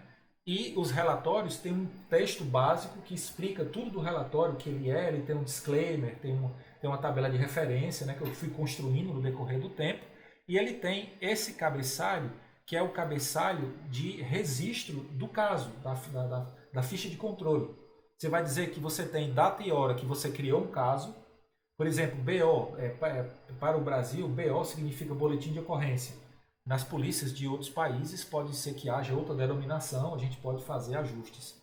Então, o que é o IDEV? O IDEV é um número técnico de identificação da evidência. Quem é a agência? A agência é a agência da lei que criou essa evidência e que está coletando a informação. O que é nome? O que é autoridade? É a autoridade que determinou a investigação, determinou a diligência técnica de extração dos dados. Quem é o nome? Nome é o operador, é o homem ou a mulher que está operando, tá certo?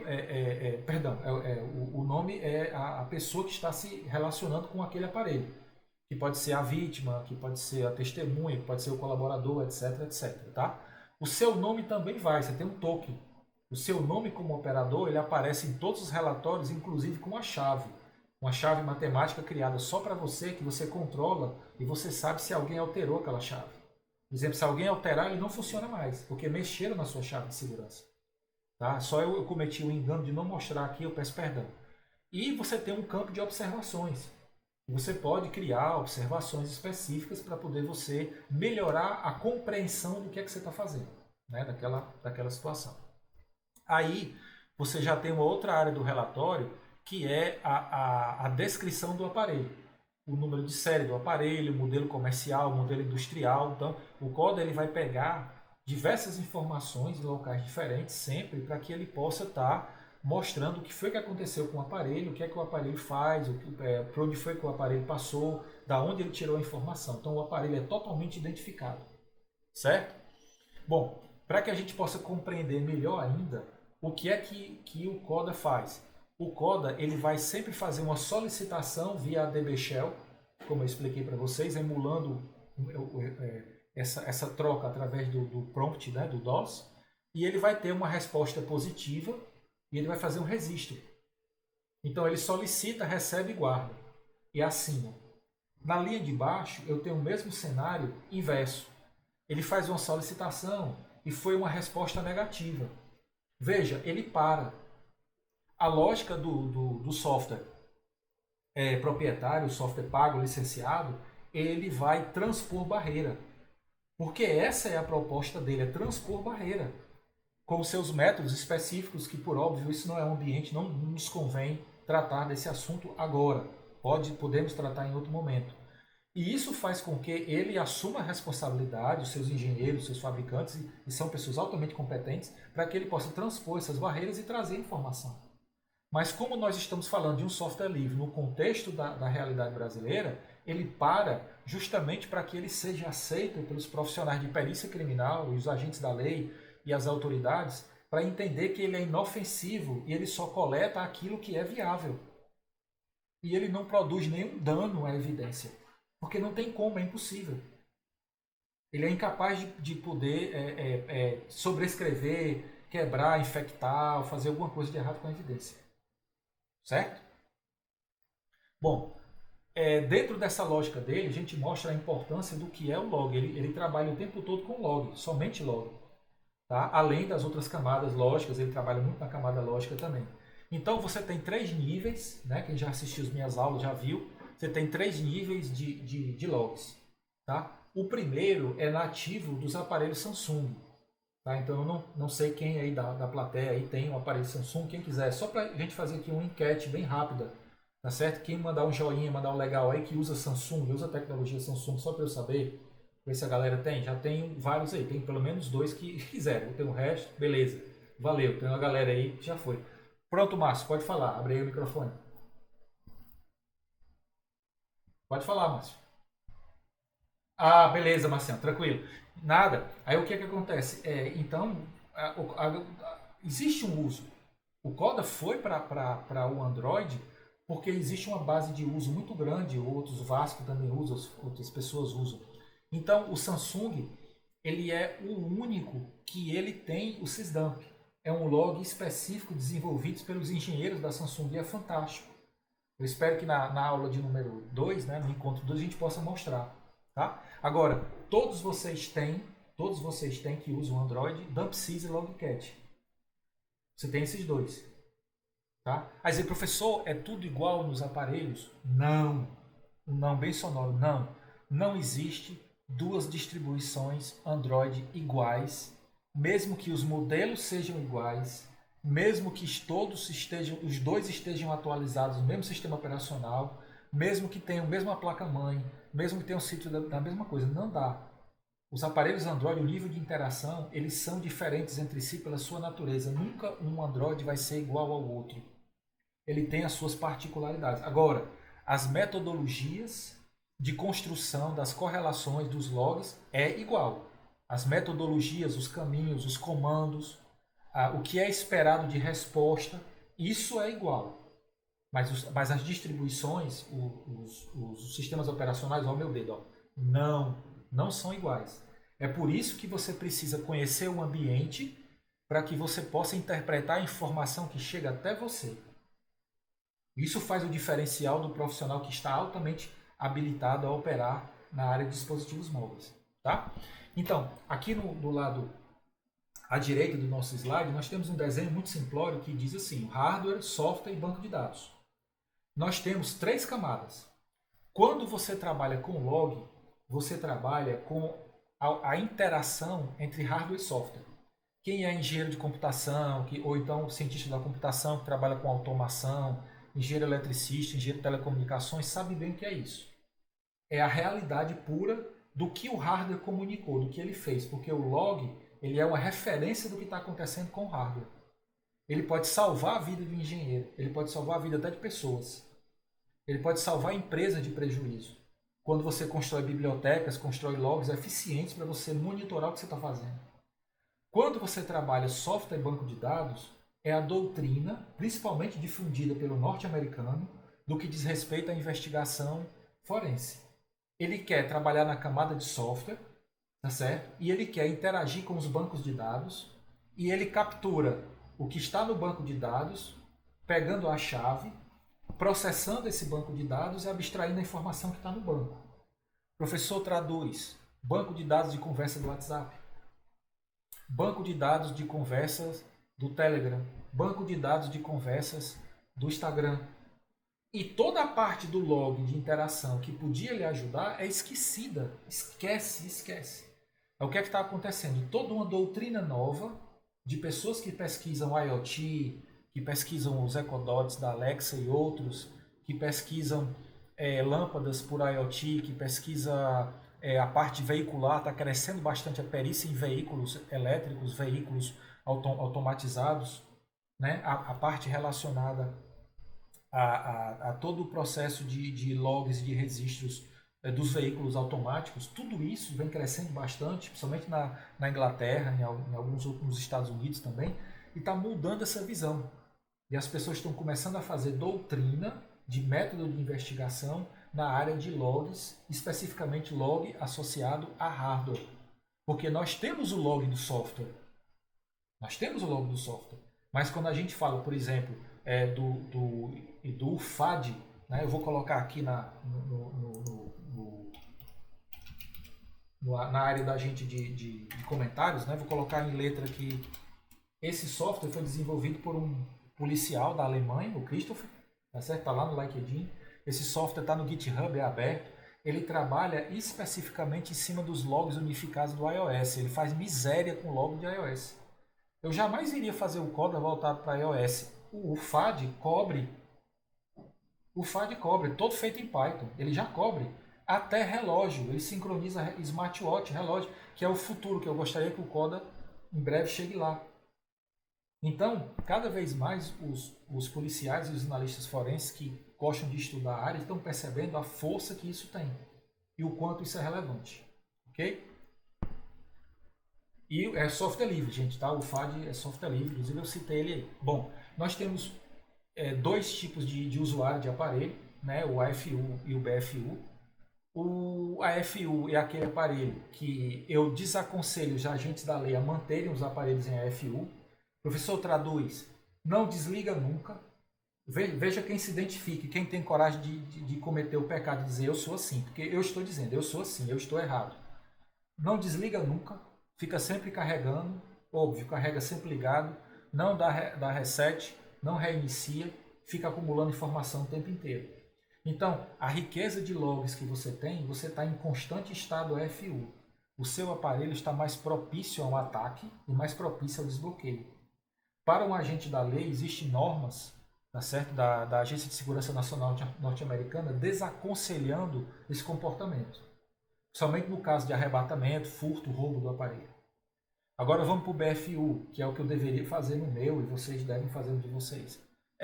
Vez ou outra, ou de quando em vez, reiniciar o aparelho, limpar todos os logs que ele possa acumular, carregar ele desligado, carregar ele desligado e procurar não manter confiança em redes ou em locais, para que justamente você proteja o aparelho. Então, o Coda ele consegue captar os logs nos dois momentos, AFU e BFU. Porém, é claro e evidente que a riqueza de detalhes que você vai encontrar em AFU é muito maior. É muito maior do que qualquer outra. Certo? É bem maior. Então, seja no estado AFU ou BFU, você tem três áreas do aparelho celular que você vai interagir com elas. A camada lógica, que é superficial, a camada de sistema de arquivos, que hoje é a camada mais acessada pelas ferramentas forenses disponibilizadas no nosso mercado, e muito difícil hoje, gente, muito difícil a camada física. Que a camada física é aquela que vai no espaço não alocado. Ou seja, quando os senhores e as senhoras apagam alguma informação, tá certo? Essa informação baixa para a camada física, para o sistema não alocado, e faz com que você tenha a possibilidade de recuperar essa informação. Então hoje, com o Android 16, Android 15, Android 16, 14 e tal, você não tem mais como ter acesso a essa camada física. Não tem, simplesmente não tem. Você consegue no máximo na camada de sistema de arquivos. Professor, mas eu já sei, eu vou aplicar root no aparelho. Eu digo, meu filho, Deus te abençoe e Nossa Senhora te proteja. Por quê? Porque as soluções que nós temos superiores ao Android 11 para aplicar root no aparelho, a primeira coisa que ele tem que fazer chama-se Magis, que é uma desgraça aqui. A primeira coisa que você tem que fazer é formatar o aparelho para aplicar root. Ou leia-se, o analista forense destrói o dado para depois fazer a perícia. Eu acho que não vai dar certo. Né? Vai ficar bem claro.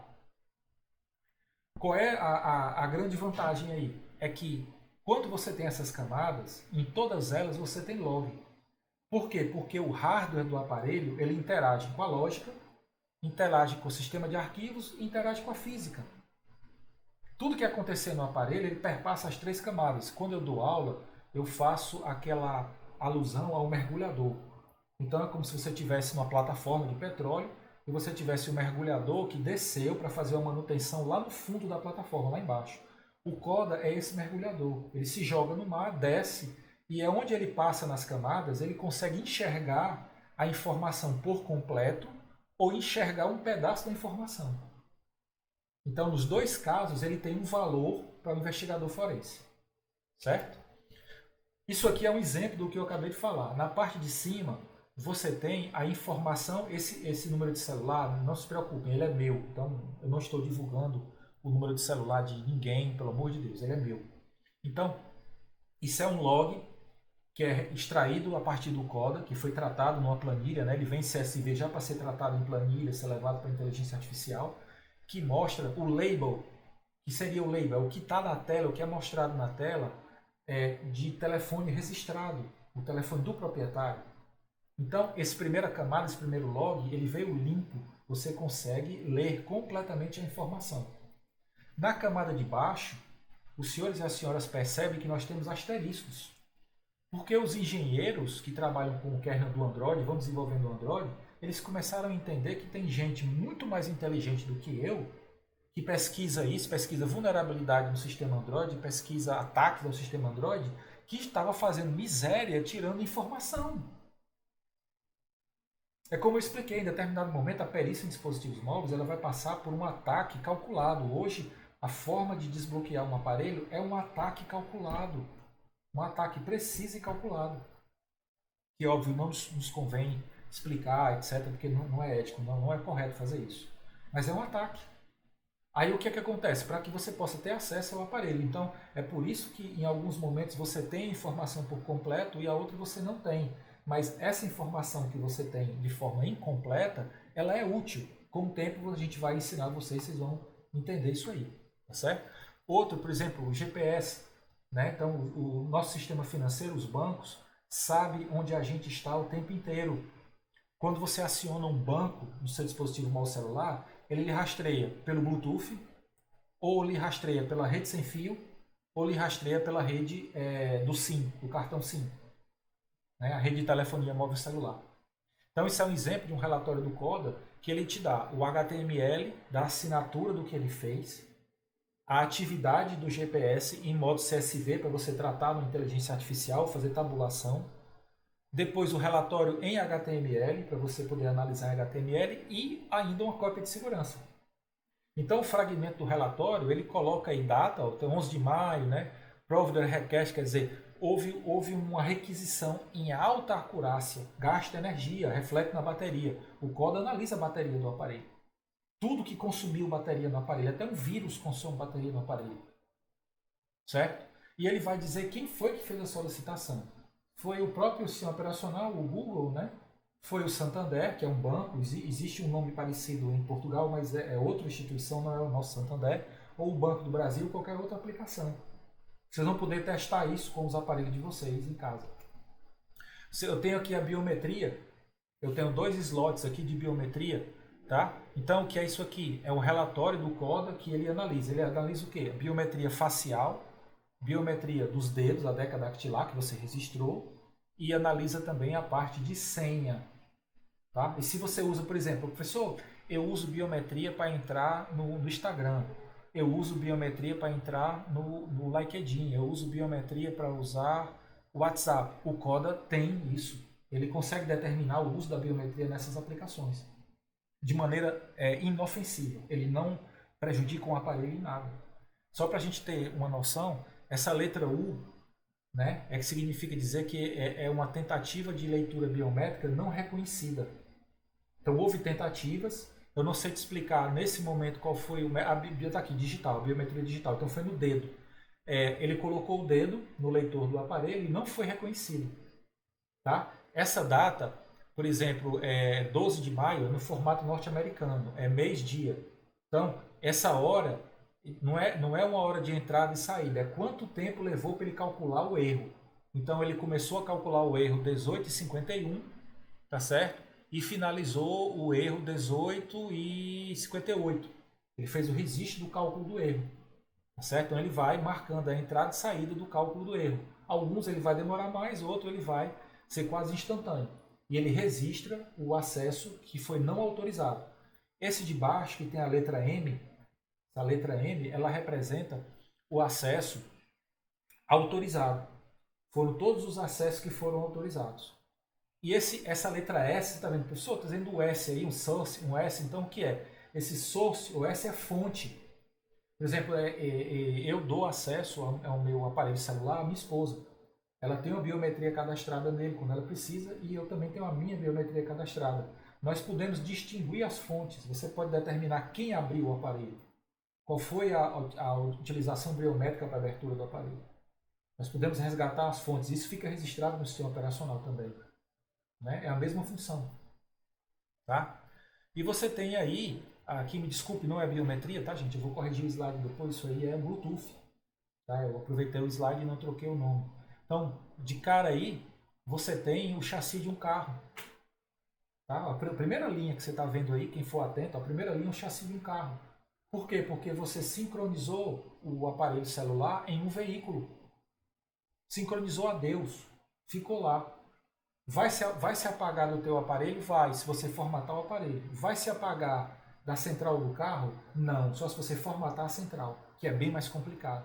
Por isso, hoje, em casos de homicídio, estupro, formação de quadrilha, uma série de coisas, eles estão utilizando dados que estão relacionados às centrais tecnológicas dos veículos.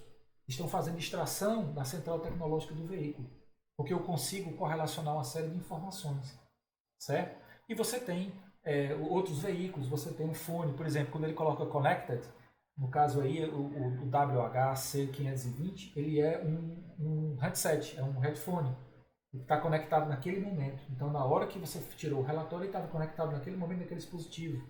Você tem televisor, você tem Echo Dot da Alexa, desktops e por aí vai. Então você pode conectar pessoas brincando por isso aí e fazer correlação entre o convívio entre as pessoas, quantas vezes aconteceu. Professor, ele vai guardar isso por quanto tempo? Quanto tempo você deixou o log vivo? Quanto tempo você acumulou de log? Quanto tempo você não reinicia o seu aparelho e não deixa ele frio? Então, quanto mais quente, fazendo aqui uma brincadeira, quanto mais quente, melhor. O aparelho vai ter mais riqueza de conteúdo, certo? Bom, O que a gente tinha da parte teórica, tá certo? Para poder passar para vocês, nesse momento era isso. Eu vou começar a parte prática. Tá faltando literalmente 1 hora. Enquanto eu passo aqui só um link para o grupo, alguém quer fazer alguma pergunta por microfone, quer fazer alguma pergunta pelo chat, tá? Eu incentivo todos a entrarem no link do WhatsApp, porque as atualizações estão lá, tá? O link do WhatsApp para os agentes da lei, entrem no grupo, entrem no link, é relevante, tá, para vocês. E eu fico aberto a quem quiser fazer perguntas antes da gente continuar aqui a parte prática. Ninguém, tá todo mundo chateado, tá todo mundo com raiva, ninguém quer fazer pergunta, o pessoal tá meio reticente. Então, só para poder eu dar o checklist aqui, deixa eu ver, deixa eu renomear aqui a minha, saber qual que eu estou usando a 12, tá? Então, eu vou ampliar para que a gente possa ver os logs melhor, né? E ela possa ser vista com mais tranquilidade, para ficar melhor, tá? Pronto, fica melhor assim. E aí, só para botar o legal na tela aí, quem puder colocar o legal na tela aí para me dizer se vocês estão entendendo as explicações, certo? Estão entendendo? Show de bola. Então eu vou confiar aí na palavra de vocês. Está dizendo que está entendendo, eu vou confiar. Bom, eu estou utilizando o Coda, como você pode ver, eu estou utilizando o Coda dentro do meu notebook. Como você pode utilizar no seu servidor, obrigado, Anderson. Está utilizando no seu servidor, no seu desktop, no seu notebook também, não tem problema. Então o Coda ele vai. Você pode colocar o Coda num HD externo, você pode colocar o Coda num pendrive, pode colocar o Coda direto na partição lógica do seu computador. A única coisa que a gente pede é o seguinte, não ponha duas licenças no mesmo lugar, por causa da competitividade da troca de dados, do I/O. Você não faça isso, você vai reduzir a capacidade dele. Professor, contei uma novidade. O Coda ele é multilicença. Então, por exemplo, eu estou recebendo 3 testemunhas na delegacia que dizem que foram vítimas de abuso sexual. E elas podem provar porque as ameaças do abuso, do abusador, estão no telefone. Eu posso coletar os 3 aparelhos ao mesmo tempo. Qual é o requisito? 3 licenças, 3 pastas. Vocês podem ter N licenças, pode baixar quantas vezes quiser. 3 partições diferentes. CDE, FGH, ou em um HD e tal. Você tem que ter 3 portas USB livre, uma para cada dispositivo móvel, 3 cabos, é óbvio, e 3 licenças armadas. Com isso, você opera tranquilamente. Tá? Então, quando você vai no site, você baixa ele, certo? E você baixou, a única coisa que você vai fazer é a descompactação. Por exemplo, a licença beta, a versão de vocês, é essa daqui, a beta testa. Eu coloquei o link no grupo do WhatsApp para quem quiser baixar para testar. Quem entrar no grupo depois, me pedir, depois da aula, eu boto de novo o link, você baixa, não tem problema. Coloquei no de todo mundo, os professores, tal, todo mundo tem acesso, não tem problema. Tá? Aí o que é que acontece? Quando você baixou, você vai descompactar esse RAR. Quando você descompacta, você vai encontrar a pasta do AF. Então o Coda ele é isso, ele é simplesmente a pasta. E o conteúdo de execução dentro da pasta. Tudo acontece no ambiente dentro da pasta, nada fora da pasta. Sempre assim, sempre dentro, nunca fora. Abriu a pasta, certo? Você vai ter todo o conteúdo aqui, como eu expliquei para vocês, você tem todo o conteúdo aqui, o conteúdo executável, o conteúdo dos scripts. O que estaria faltando para a gente migrar totalmente para a versão 2.0 full, a perfeita, full, é poder ter o executável que vai chamar a tela, que vai ser a interface que vai interligar todos os scripts. Cada botão do script, cada botão da tela corresponde a uma função do script. E você não vai se preocupar mais com o script. Outra coisa que é importante, o Coda ele pode ser confundido por alguns antivírus como algo malicioso. E é óbvio, ele não é. Eu tenho 54 anos de idade, eu não vou me prestar um papel de ter desenvolvido um vírus para entregar para a polícia. Quer dizer, no mínimo eu sou louco, estou pedindo para morrer. Eu ir para a cadeia ou morrer. Então eu não sou maluco. Então o que é que acontece? Dentro da área de antivírus existe o que nós chamamos de heurística. Só que é perito criminal que possa assistir essa aula é capaz de dar uma aula sobre esse assunto, eu tenho certeza. Então heurística é um comportamento. Heurística é quando o Coda chama uma porta lógica através da conexão ADB de um telefone celular, a heurística, o comportamento, de alguns antivírus, por exemplo, Norton e tal, pode ser entendido como sendo um comportamento malicioso. Mas, professor Jorge, quando a gente tem e paga um software proprietário, um software internacional, ele corre esse risco? Sim. Diversos antivírus entendem que o próprio software de extração de dados pago, licenciado, internacional, ele é um vírus e matam o processo dele, colocam ele em quarentena. Você tem que abrir uma exceção na estação forense dizendo que aquele software não é um vírus, é um software forense. Isso é uma coisa muito comum, tá certo? Então fiquem tranquilos. Então o que você pode fazer é testar, habilitar, deixa o seu antivírus habilitado normalmente, tá? E veja se ele considera que o CODA não é. O vírus total não tem nenhum tipo de ocorrência ao CODA. O Kaspersky, né, que é um software, que é um antivírus muito utilizado, não tem nenhuma ocorrência de uso do CODA, como sendo malicioso ou prejudicial. Geralmente acontece com o Norton, dependendo da configuração que o usuário deixou no Norton. Tá? Então, só para lembrar isso aí.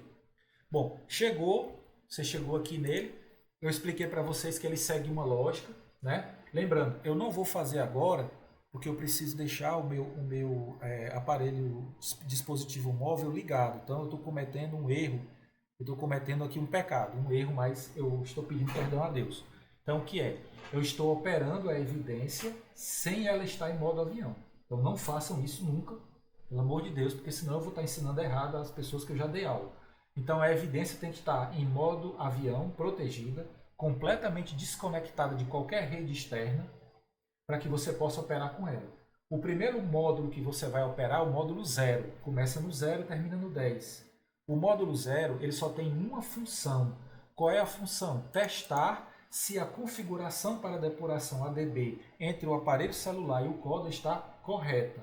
Ela foi feita da forma correta. É apenas isso. Tá? Então você vai aqui dar 2 cliques e ele vai fazer o teste. No meu caso, está correto.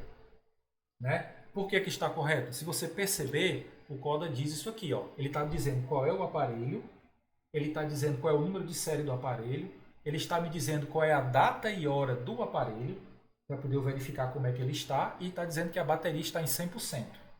Por quê? Porque quando nós extraímos dados de um aparelho, a gente tem que tomar cautela. Se a bateria estiver muito fraca, o aparelho pode morrer durante o processo de extração. Então daí você carregar o aparelho e preparar o aparelho para o processo de extração. Certo? Me desculpe se eu estou repetindo, mas é só falando para quem não fez isso antes. Tá? O resto eu sei que é professor. O resto sabe mais do que eu. Nós temos nesse módulo algumas instruções básicas de prováveis erros que ajuda o operador, a pessoa que está começando, puxa, onde foi que eu errei? Então tem uma dica. Você fez isso, para poder entender o que foi que você errou, o que você acertou.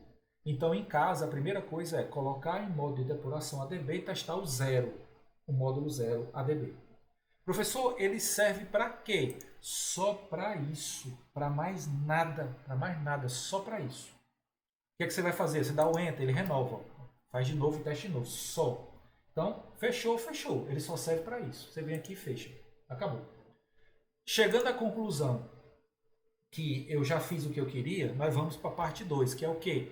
O CODA ele só trabalha com cadastro de vestígio. Se você não cadastrar uma evidência, o CODA não opera.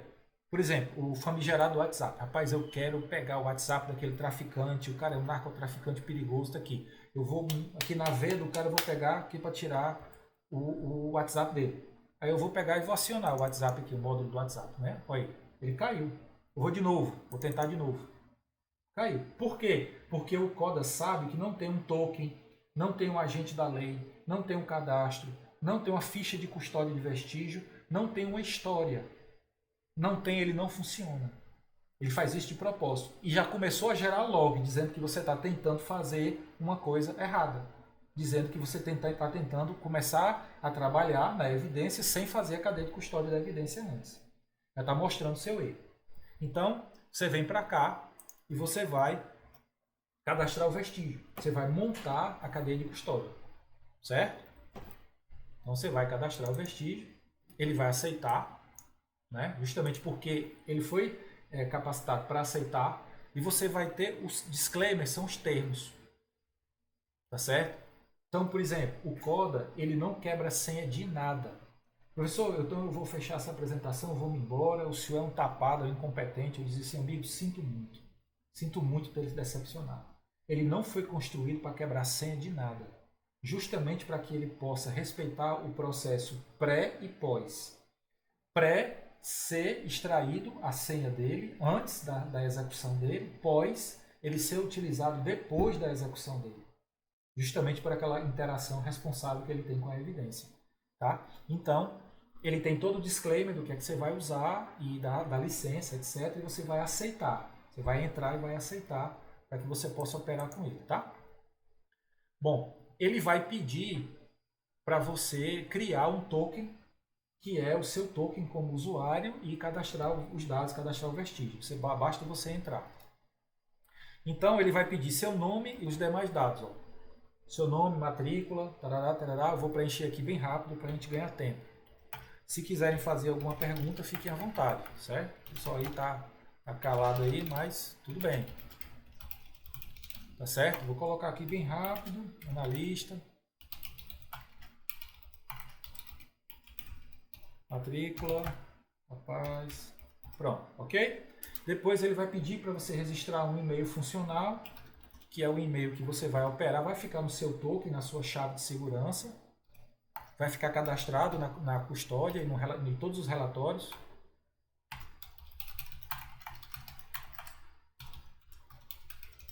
Vai para aí também, certo? E ele depois vai pedir que você comece a registrar o caso.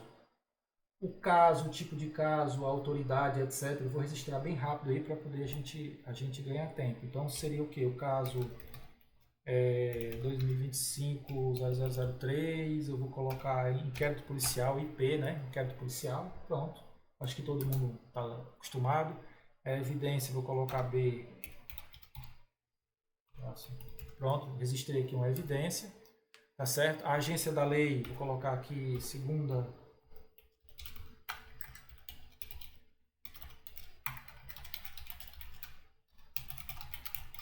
Pronto, segunda delegacia de polícia civil. A autoridade, vou colocar aqui doutor fulano de tal. Você pode colocar o nome do delegado, quem for, né? Vai tudo para o relatório. Você vai colocar o tipo de alvo que seria. Então, vou colocar aqui, estou dizendo de tal, eu estou dizendo que é uma vítima, tá certo? Que ele é vítima, tá certo? Aí, as observações, vou colocar aqui, apurar caso de fraude bancária, certo? Pronto, apurar um caso de fraude bancária. E ele vai pedir que você faça a identificação do aparelho, além dele identificar o aparelho pelas solicitações de log e outras funções, pela tela também. Então você vai chamar a tela de e-mails do aparelho, tá certo? Ele vai abstrair a tela, vai abstrair o XML da tela e depois vai pegar todas as outras informações de banco de dados e de logs que ele puder pegar e vai formar todo o complemento, a ficha do aparelho e todo um raio-x do aparelho e deixar guardado para você. Depois ele vai liberar você para você trabalhar com o aparelho em outras situações. Depois disso você está liberado para fazer isso, tá? Então ele já vai fazer a coleta da tela, já coletou. E agora ele vai começar a fazer o despejo dos logs do aparelho, que é o dump-sys e o logcat. Vai ver os dois. Eu não falei antes, mas o dump-sys ele pode vir meses, até anos ele pode trazer. O logcat ele tem uma característica. O logcat ele é somente as últimas 24 horas do aparelho. O que aconteceu com o aparelho nas suas últimas 24 horas de uso. Só isso, mais nada. Certo? Grande Cid, tá entendendo tudo, irmão? Tranquilo, sem perguntas. Márcio, José Carlos, Alexandre, Conrado, Rafael, Verônica tá aí. O pessoal é muito gente boa, são alunos que não perguntam nada. Depois de encontrar com vocês aí, sou eu que vou começar a perturbar, fazer pergunta, para ver se está todo mundo entendendo mesmo. Ok, Márcio, beleza. Perfeito, mas certo, tranquilo. Se quiser abrir o microfone, já passou, já são 8h35, tranquilo, tá? Pode ficar à vontade, não tem problema não. Então, isso que ele está fazendo, você não precisa se preocupar, porque ele já fez e já fechou o caso, ele está montando o caso para você. Tudo que ele for coletar a nível de processamento, a coleta é local, porque ele já extraiu o log. Eu vou mostrar onde foi que ele deixou. Ele já extraiu, já assinou e deixou pronto para você. Depois que ele terminar essas extrações, ele vai fazer todo o processo de extração das informações a partir do log. Cada linha dessa é uma informação específica. E você está vendo, ó, aqui as mãos estão livres, eu estou apenas acompanhando o processo. Tem um mínimo de interação humana, automação do processo. O que cabe ao analista agora, o profissional da lei, é aprender a fazer o bom uso, interpretar essa informação. Saber essa informação.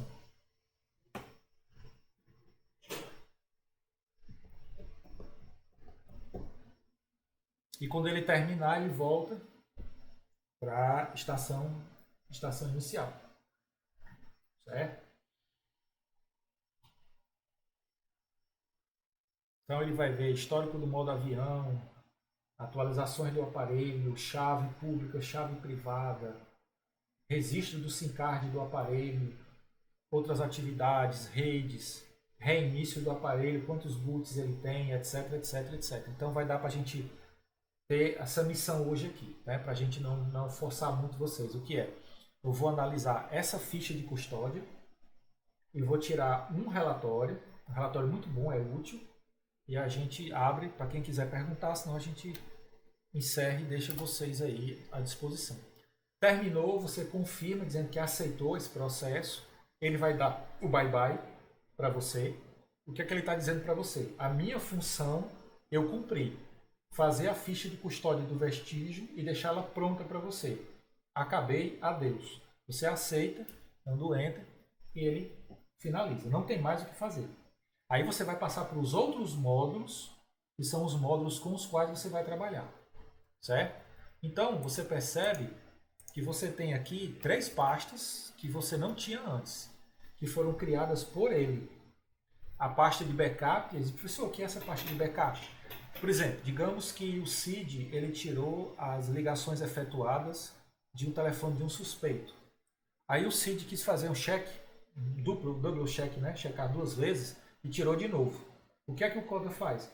O CODA não destrói o primeiro registro que o CID fez. O CODA pega esse primeiro registro, joga para backup e fica preservado em backup. E bota na pasta específica o último. Então, sempre na pasta específica tem o que você fez, o último. E sempre no backup tem os anteriores. Dizer, rapaz, mas o CID fez isso 10 vezes. Então, vai ter 9 na pasta do backup e 1 na pasta específica. Ele não vai destruir. O que vai acontecer é que se você começar a fazer isso muitas vezes, você vai ter garantir espaço. Você vai ter que ter espaço no disco para ficar guardando tanta informação. Mas ele faz isso justamente porque, como ele trabalha com informação sensível, ele não trabalha destruindo informação. Ele trabalha construindo, coletando informação. Ele tem uma política reversa disso aí. Tá certo? Aí vamos lá. Professor, está vazio? Claro, eu não tirei nada, né? Eu não tenho backup de nada. Por isso que está vazio. Certo? Aí aqui, a ficha vestígio. Então vamos lá. Na ficha vestígio, eu tenho a assinatura de segurança, eu tenho a própria ficha, eu tenho um backup dela, eu tenho os e-mails do meu aparelho e o despejo da tela. Então, por exemplo, aqui o e-mail do aparelho, vocês estão vendo, né? Que é para comprovar de qual aparelho eu estou trabalhando. Eu tenho o XML da tela, esse aqui é o XML da tela. Tá? Se você for pegar aqui bem rapidinho aqui, ó, dar o Ctrl F, colocar e-mail, ele vai mostrar aqui o e-mail, tá vendo? Tá vendo esses 356? É o e-mail que estava registrado na tela. Tá aqui. Tá? E ele tem a própria ficha. Deixa eu mostrar primeiro aqui a assinatura. Se alguém quiser falar, fique à vontade. Ó, tá vendo? Então, o CODA, o tempo inteiro, ele assina tudo que ele fez. Se professor, tem 2 arquivos marcados de cor de rosa, eles são iguais? Sim. E tem que ser, porque são os 2 despejos da tela. Se ele despejou e analisou o XML da mesma tela, eles têm que ser iguais. Se for diferente, é que o CODA está fazendo alguma coisa de errado. Quer dizer, o CODA estaria alterando a tela que ele capturou. E ele não altera. certo? Então isso é bom, não é ruim. Então ele tem a ficha de vestígio, o próprio relatório, a própria fotografia, tem todos os, não só MD5, mas também SHA-256, né? E ele tem o caminho absoluto e ainda tem data e hora. Tem o registro de data e hora aqui, ó. Data e hora completo. Toda a linha de tempo do vestígio. Ele é assim o tempo inteiro. Eu não vou ficar mostrando isso o tempo todo porque é uma coisa chata. Então o tempo inteiro ele é assim. Todo o relatório tem o controle do vestígio o tempo inteiro. Certo? É absolutamente o tempo inteiro. Tá? E aqui embaixo, eu prometi, né? Ver a ficha, né? Opa, pode falar. Certo.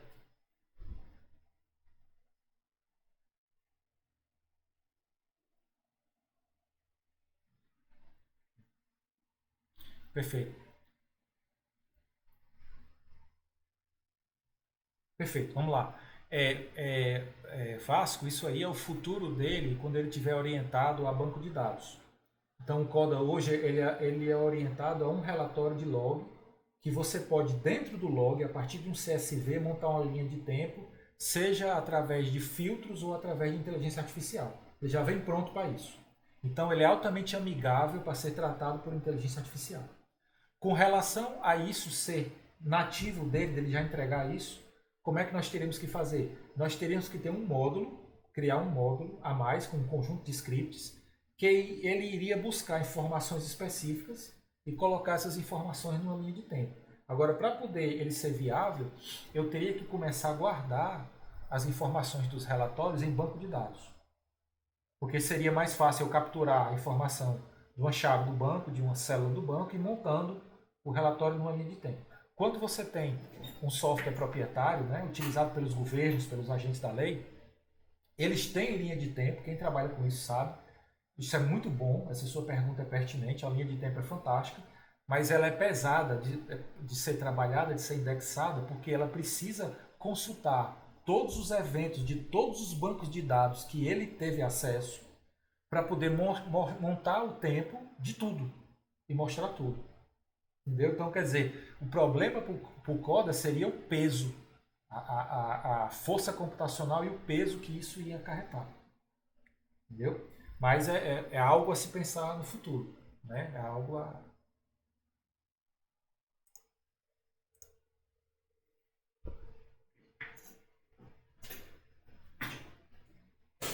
Sim, com certeza, ele pode. Como eu expliquei, ele.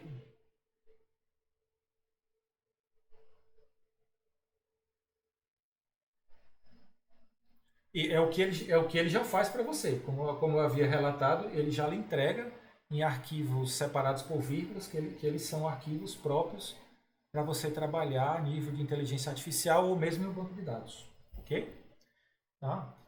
Nada, amigo, fica à vontade. Aí o que é que acontece? Nós temos o cabeçalho com todas as informações, né? Ele está dizendo a data e hora da sua estação e a data e hora do aparelho. Lembrando que quando você tem um aparelho em cadeia de custódia, quer dizer, o aparelho está guardado há 1 mês, 2 meses, 3 meses numa sala de cadeia de custódia, você nunca vai encontrar os dois sincronizados. Quer dizer, o aparelho de cadeia de custódia tendo a mesma data e hora da sua estação forense. Se você encontrar isso, significa dizer que esse aparelho foi comprometido. Ele está tendo acesso à rede que ele não deveria ter. Então, para os casos de coleta de testemunha, vítima, que ali em tempo real é na hora que você vai fazer, está normal, porque é agora, foi feito agora. O aparelho está aqui do lado. Mas se você mantém ele em sala de custódia e depois de 2 semanas você vai tirar para fazer o processo de extração, elas não podem estar iguais. De forma alguma. Certo?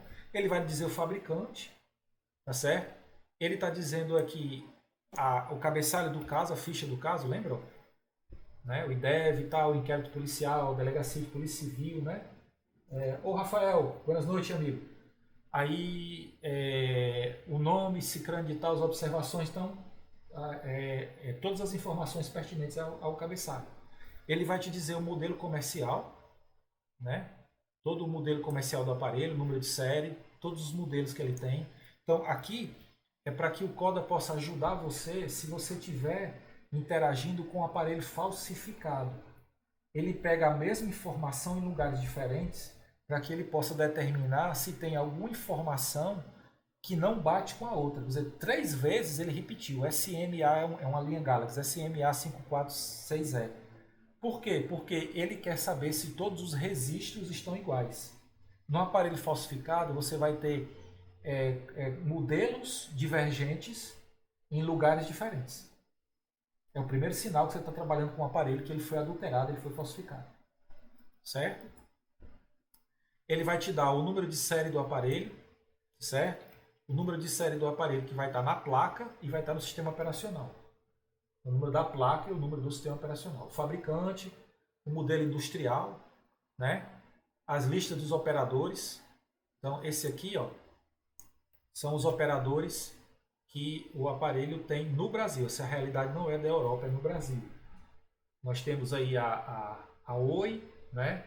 A Brasil, a Oi, a Claro, a Vivo, a ZTO, que é sem logo, você não tem operadora, você comprou zerado sem operadora, e você tem ZTM, que é a TIM. Então, o CODA, ele teve contato com essas operadoras aqui, ó.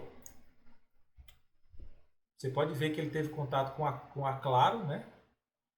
Com a Claro, e teve contato também com uma operação sem logo de operadora. Quer dizer, provavelmente ele foi comprado sem logo e depois foi colocado a Claro. Certo? Isso aqui é proveniente do sistema operacional que ele está utilizando agora, da distribuição do sistema operacional.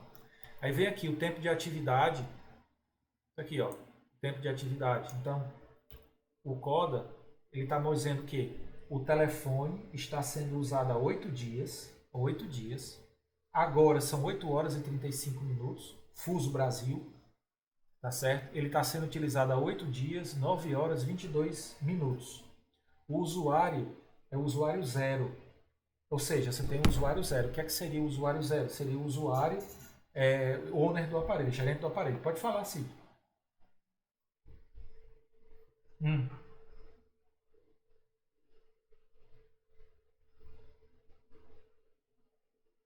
Certo. Exato, exato. Ó, claro, o que você está acontecendo? Ele está dizendo que essa atualização do sistema operacional, você está vendo aí que é SM, é Samsung Model. Você queria complementar a pergunta, sim? Pronto, não, fica tranquilo, irmão. Você está em casa. Eu tenho o SM, que é Samsung Model. Eu tenho o A54, que é o modelo, né? E eu tenho o 6EZKM, que faz parte da atualização do sistema operacional, da modelagem do sistema operacional que ele está vinculado, da atualização. Final ZTA. Então ele está dizendo que esse aparelho, com essa modelagem de atualização do sistema operacional, esteve vinculado numa ZTA. Aí o que é uma ZTA? Uma ZTA é uma operadora da Claro, do Brasil da Claro. Né? Então, por que isso? Porque o CODA, no código, quando você abrir, é super fácil abrir o código dele. Na próxima aula eu mostro. Super fácil. Lado direito do mouse, pá, você abre. Ele vai perguntar essa informação em diversos locais, para ele ter certeza que ele cobriu toda a coleta possível dentro daquele aparelho. E você vai perceber que esse buraco aqui, tá vendo, Cid? Tem um buraco, né? Tem um buraco vazio. Professor, então o software do senhor é muito burro, tem um vazio, tem um buraco aí. Não, irmão. Ele é um software que promete aquilo que eu disse para você, que ele faz aquilo que eu prometi para você. Isso é um resultado negativo. Ele tentou pesquisar em um lugar importante e a informação foi negada. E o que eu prometi é que ele não gera escrita indevida, ele não destrói nada. Ele pede me desculpe, não bato mais nessa porta e volta. Ok, sim? Deu para pegar? Ah.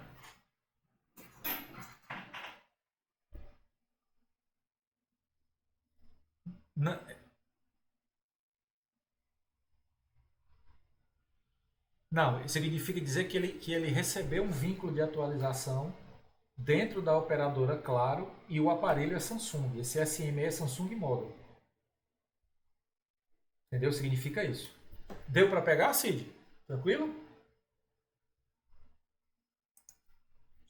Show de bola. Então, nesse caso aqui, puxando a preocupação do Cid, você pega aqui ZTA, ZTO. Você está vendo um momento, Cid, que ele operou com duas categorias. Uma categoria operada e uma categoria sem logo. Então, ele estava com uma categoria registrada e outra não. Né? Como poderia ser ZTA, ZTM, né? Poderia ter uma Brasil Claro, uma TIM, e aí vai. Tá? Ele é tranquilo aí. O registro de atividade, isso aqui significa a carga de processos, tá certo? O sistema operacional, ele vai fazer cálculo a cada 1 minuto, 5 minutos e 15 minutos.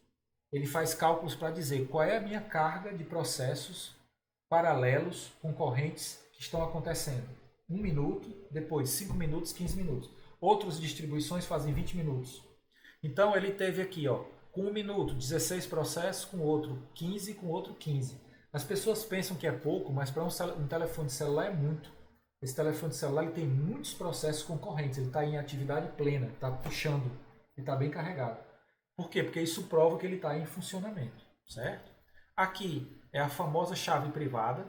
Isso serve para identificar o aparelho, porque para você alterar essa chave privada, você tem que formatar o aparelho. Enquanto o investigado mantiver essa chave, nós podemos vincular ele ao aparelho.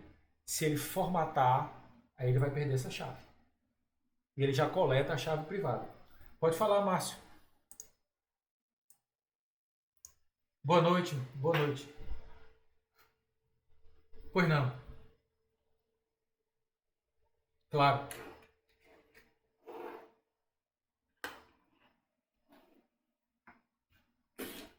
Perfeito.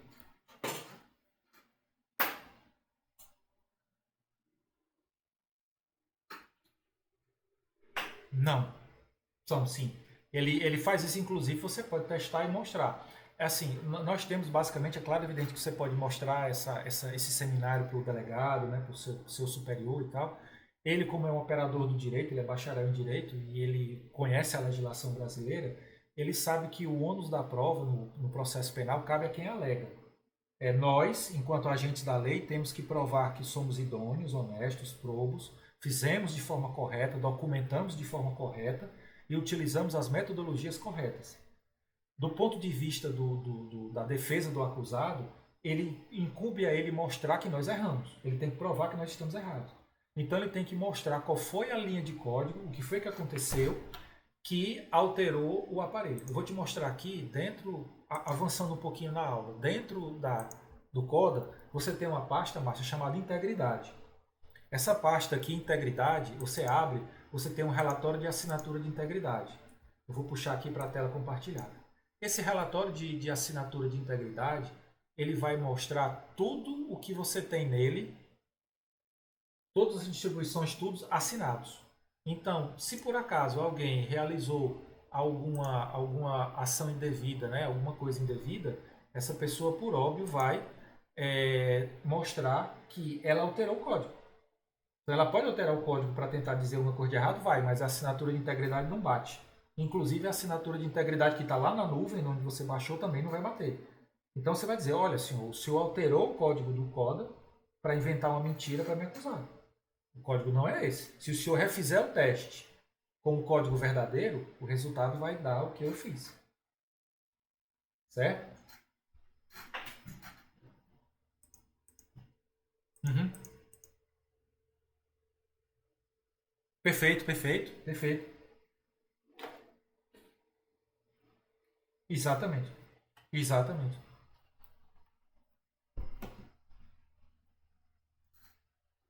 Vão. Perfeito. Sua pergunta é fantástica. Por exemplo, digamos que a vítima recebeu a imagem. Vamos colocar o contexto de uma criança de 11 anos de idade que recebeu a imagem de um homem, de um assediador nu. Ele está nu. E mandou para essa criança. Essa imagem tem um hash 123. O hash da imagem é 123. Você vai fazer, a gente vai mostrar na próxima aula, você tem a extração lógica completa do aparelho, tudo, lógica, backup, extração só da câmera, extração só do WhatsApp, só do Telegram, o Coda tem todas essas divisões.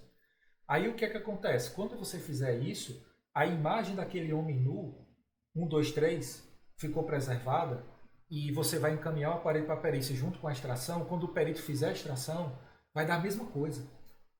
Vai dar a mesma imagem do 1 minuto, no mesmo lugar, na mesma pasta, 1, 2, 3. O código, eu tomei o cuidado de quando ele faz o código dele para ele procurar o local para fazer a extração e baixar os dados, até a estrutura de pastas e os nomes é tudo preservado, fica do mesmo jeito. Até os metadados. O mesmo metadado que tem na fotografia do homem nu, que o hash é 1, 2, 3, na criancinha, na vítima, no celular, é o que vai ter no teu relatório. É a mesma coisa. Nem se preocupe. Certo? E... Pois não. Não, não que é isso. Fica à vontade.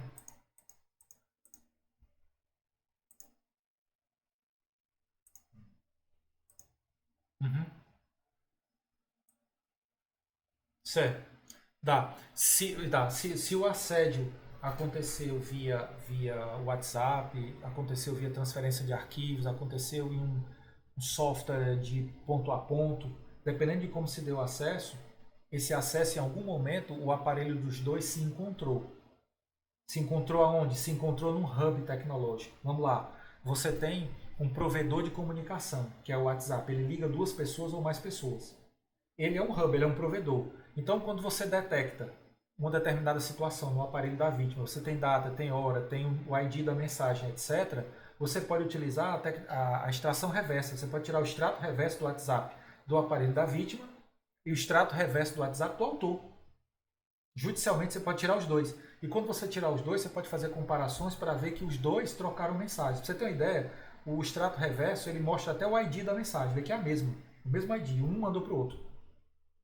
Você tem uma ideia, né? E tem outra também, antecipando, em homenagem a você, Márcio, antecipando a aula da próxima semana. Vocês não têm o hábito de investigar os logs do WhatsApp. Todo mundo pensa que log do WhatsApp é o banco de dados do WhatsApp. Não é.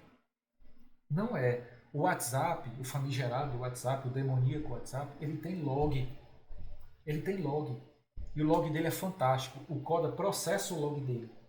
Você extrai com a sua ferramenta forense proprietária, utilizada pela instituição da Polícia Civil do Estado de São Paulo. Você baixa os logs do WhatsApp, extrai os logs do WhatsApp, o Coda assina, estrutura, forma a cadeia de custódia e ele processa os logs do WhatsApp. Ele faz o processamento. Certo? Você me cobra, tá, Márcio? Você anota aí, você me cobra na próxima aula, a gente mostra isso aí. Aí nós, não sou eu que lhe agradeço. Nós temos a chave pública do aparelho, todas as informações relacionadas aos protocolos ADB e a porta. Você vê limite de... Pois não? Pois não?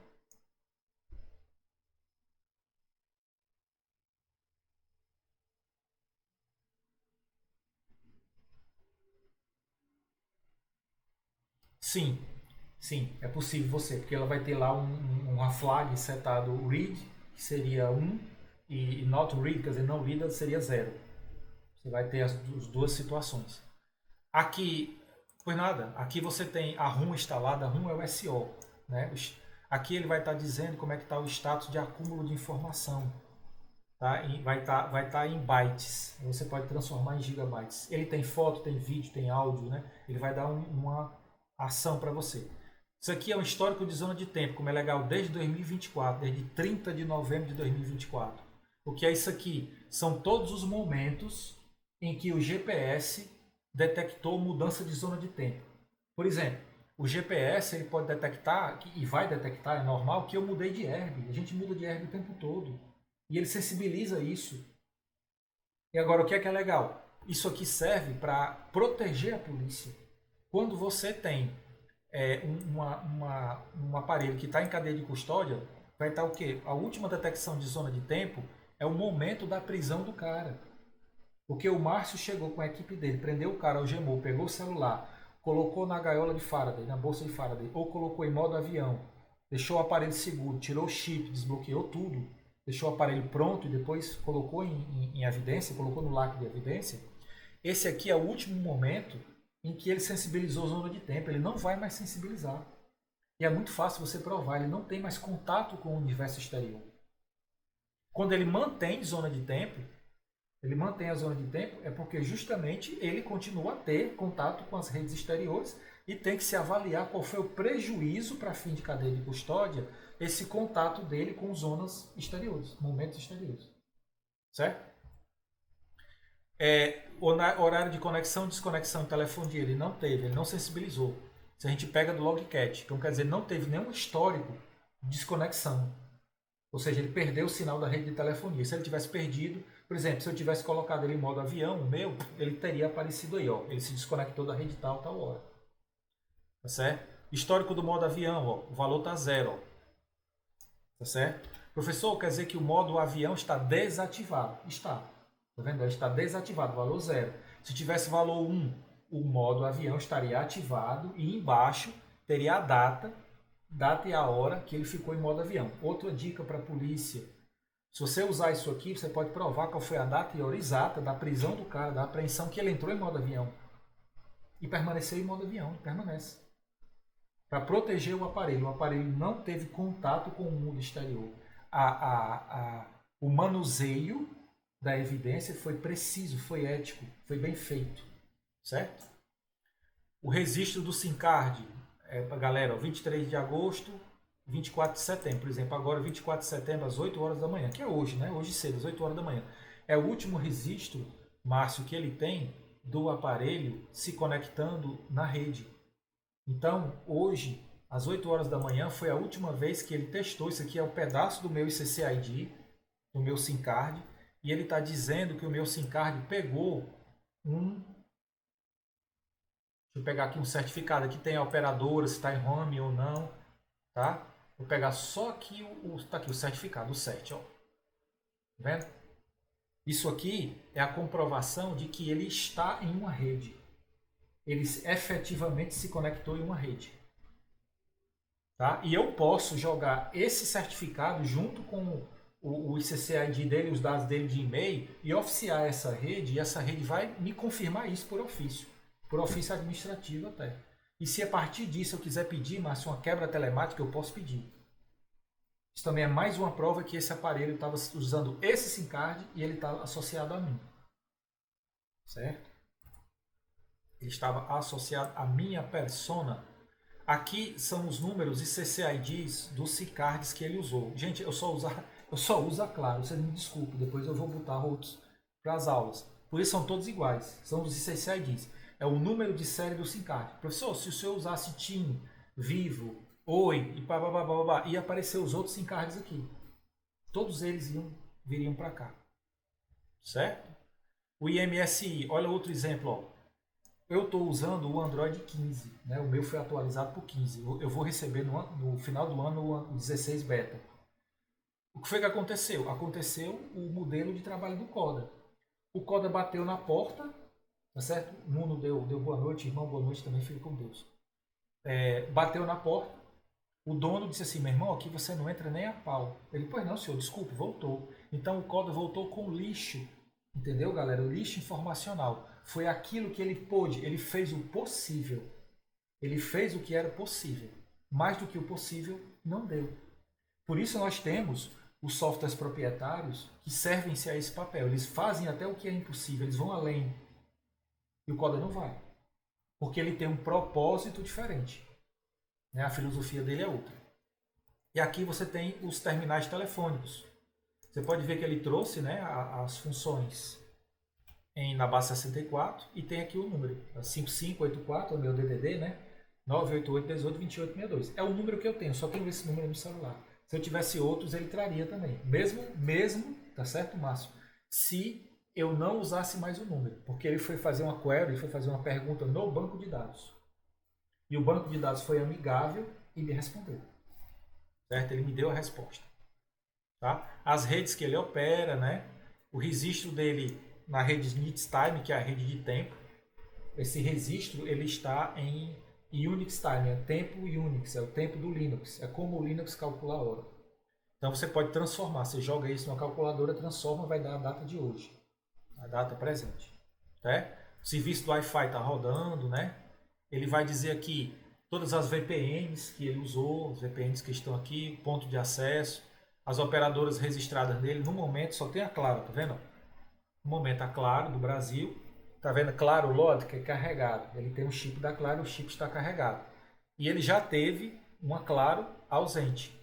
Tá? No slot 2, ele já teve um chip da Claro, só que estava ausente. Veja como é legal. Ele me diz até os chips que estiveram lá, certo? Mas só que nesse momento está ausente.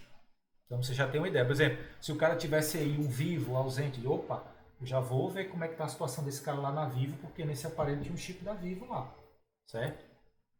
Os identificadores de rede, MNC, que ele vai dizer o país e outras operações. Então eu coloquei a lista de todos os identificadores, tá certo, dele. Então ele é o que? Ele é um 31209, tá certo? Então o que é o 31209? Ele é um operador da Claro. O MNC dele é da Claro, certo? Que força a verdade, né? Aí ele é um 31209 dígito 7, ó como é legal. Ou seja, o que é a operadora deixa ele fazer? Por exemplo, tem telefone que é telefone restrito para ligar para o exterior e restrito para usar o WhatsApp. Eu posso programar isso na operadora. São telefones de funcionários, telefones de empresas. E isso vai ter uma codificação específica. Aí o código diz, ó, ele é um 31209 dígito 7. Se eu for olhar aqui, ó, qual é o dígito 7? Ele é completo.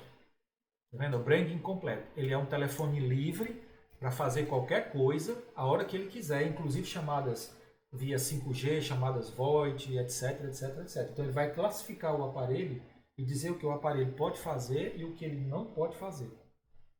Certo? As operadoras carregadas, o que é isso aqui, galera? 7 é o continente das Américas, 24 é o Brasil e 05 é a Claro, é a quinta operadora do continente brasileiro nas Américas. Certo? E ele vai ter também, professor, tem outro log que a gente vai pegar as operadoras do exterior e se o aparelho rodou no exterior, vai pegar também, pode ficar tranquilo, certo? Ele tem o país da operadora, né? Ele vai dizer qual é o aparelho que está, qual é o slot de SIM card que está carregado ou não. O slot 1 está carregado, o 2 não, está vazio, né? O máximo suportado são 2 slots. Ou falhas. Se o teu SIM card ofereceu falhas dos testes que ele faz, o sistema operacional fica testando o SIM card o tempo todo. Ele mostra. Se houve falha, ele mostra. Por exemplo, saiu da rede, perdeu a rede, ele vai mostrar ali. Qual foi a data e hora. Certo? Processador, a versão do rádio do aparelho, o status do bootloader. O que é interessante aqui? Quando você trabalha com aparelhos em que o proprietário do aparelho alterou o aparelho, isso não vai estar locked, vai estar unlocked. Fala, Cid.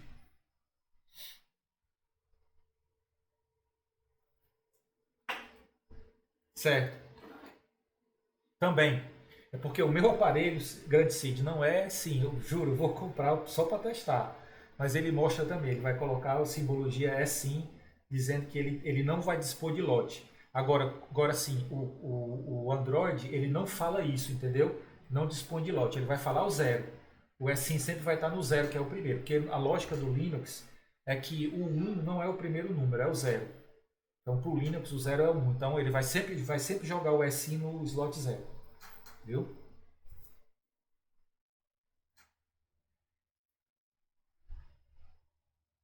Isso, exatamente, irmão. Seria 012. Sempre vai ser assim, viu? Por nada, cara. Ó, vê o boot, ó que Cid, ó que o boot enforcing, não quer dizer que esse sistema operacional está íntegro. Está íntegro. Eu posso confiar nas atualizações do que ele vem, está íntegro. Se eu começo a falar que ele não está enforcing, né, que ele nega isso, esse bicho sofreu alteração. Então tem que tomar cuidado com esse ambiente.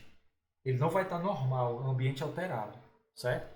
A última atualização que ele sofreu, né? E aqui eu tenho o composto de armazenamento. Eu tenho todo o composto de armazenamento dele do ponto de vista de acúmulo de informação. Então ele tem no total 225 GB de capacidade de armazenamento, ele só está usando 60, tem 165 GB livre. Ele só utiliza 27% do armazenamento dele. Ele começou no Android 13 e hoje ele está no 15, ele vai até o 17. E tem as versões do kernel. Então qualquer coisa que você vai instalar nele, ela tem que ser compatível no mínimo com o kernel 28. Se for abaixo disso, ela não aceita. Isso aqui é bom para o professor Daniel. O professor Daniel entendeu o que ele vai atacar aqui do ponto de vista de APK downgrade, né, para fazer a captura do WhatsApp, a técnica dele. Então, eu acredito que o professor Daniel já olha isso aqui na hora que ele tá, o software dele está trabalhando. Você tem as versões de compilação, explicando cada versão, né? Compilação, o patch de segurança, o último patch de segurança dele, as impressões digitais do aparelho e a criptografia. O que é interessante? Aqui, ó. Principalmente aí para o pessoal do Márcio e a galera que trabalha com a parte de investigação em pornografia infantil e juvenil, tá? Isso aí é o Android ID. Isso é o índice matemático que identifica os senhores e as senhoras dentro de toda a rede, de redes sociais e propagandas e tudo mais. Aonde você vai com o seu Android junto, você vai o Android ID. Então eu posso especificamente pedir a retroalimentação, o extrato reverso, a quebra do sigilo desse Android ID numa rede social. E ela vai poder me dizer tudo que eu consultei, tudo que eu interagi, tudo que eu vi, quais são as minhas preferências. Porque toda a propaganda que é lançada para mim é lançada com a configuração do perfil desse Android ID. Dessa forma, é daí que vem. Tá? E é óbvio, ele está encriptado, né? Criptografia encrypted, tipo de criptografia file. Né? Então, o que seria o file? File é o quê? É File Based Encrypt. Criptografia baseada em arquivos. A gente explica é a pior que existe hoje, a mais complexa. A gente explica na próxima aula. E aqui, pra gente, eu vou só começar, eu não vou pegar esse relatório todo para poder ir, já falta só 19 minutos. Tá? Foi bom, vocês estão começando a se soltar, a perguntar, vocês estão vendo, eu sou feio, mas eu não mordo ninguém. Eu vou continuar feio assim, eu já nasci assim, mas eu não vou morder ninguém, eu juro por Deus. Pode perguntar, eu respondo tudo, certo? Parabéns aí a galera que está perguntando, eu gosto assim. E você está vendo aqui a identificação de alteração. Esse relatório eu criei com muito carinho, que é para identificar alterações do sistema operacional quando ele é agredido, quando ele sofre algum tipo de agressão que possa prejudicar o trabalho do operador policial. Ele possa ser induzido ao erro, ele ser enganado. Então eu vou só começar, a gente para a gente poder dormir, descansar e amanhã é um dia de trabalho. Tá? Então, o que é que você tem aqui? Você abriu, né? 2 cliques, abriu. Você tem aqui a cadeia de custódia, tá vendo? As fichas do vestígio. Ó. Seu caso está todo registrado aqui em todos os relatórios. Vai aparecer o cabeçalho do caso. Vai ser gravado o relatório em HTML com o cabeçalho do caso, aquilo que eu criei com vocês viram aqui, tá? Então, é super simples. Eu quero saber se o vestígio sofreu alteração. Eu não quero sair. Quero, não quero. Então, opção 1, entrou, ele vai fazer o cálculo. Só isso e mais nada. Tá? Ele vai fazer uma série de cálculos e vai analisar aspectos específicos, aspectos diferentes, para poder te dar essa perfil, te dar essa nuance das prováveis alterações que o aparelho possa ter sofrido, que possa impactar na tua investigação. Que é o chamado valente. Então, o que é o valente? É o cara que chega na delegacia e fala assim, doutor, tá aqui o meu aparelho, pode examinar, nem WhatsApp eu tenho. Pode examinar, eu nunca mexi com essa mulher, nunca mexi com essa criança, nunca fiz nada na vida. É justamente para você examinar o que está acontecendo. Certo?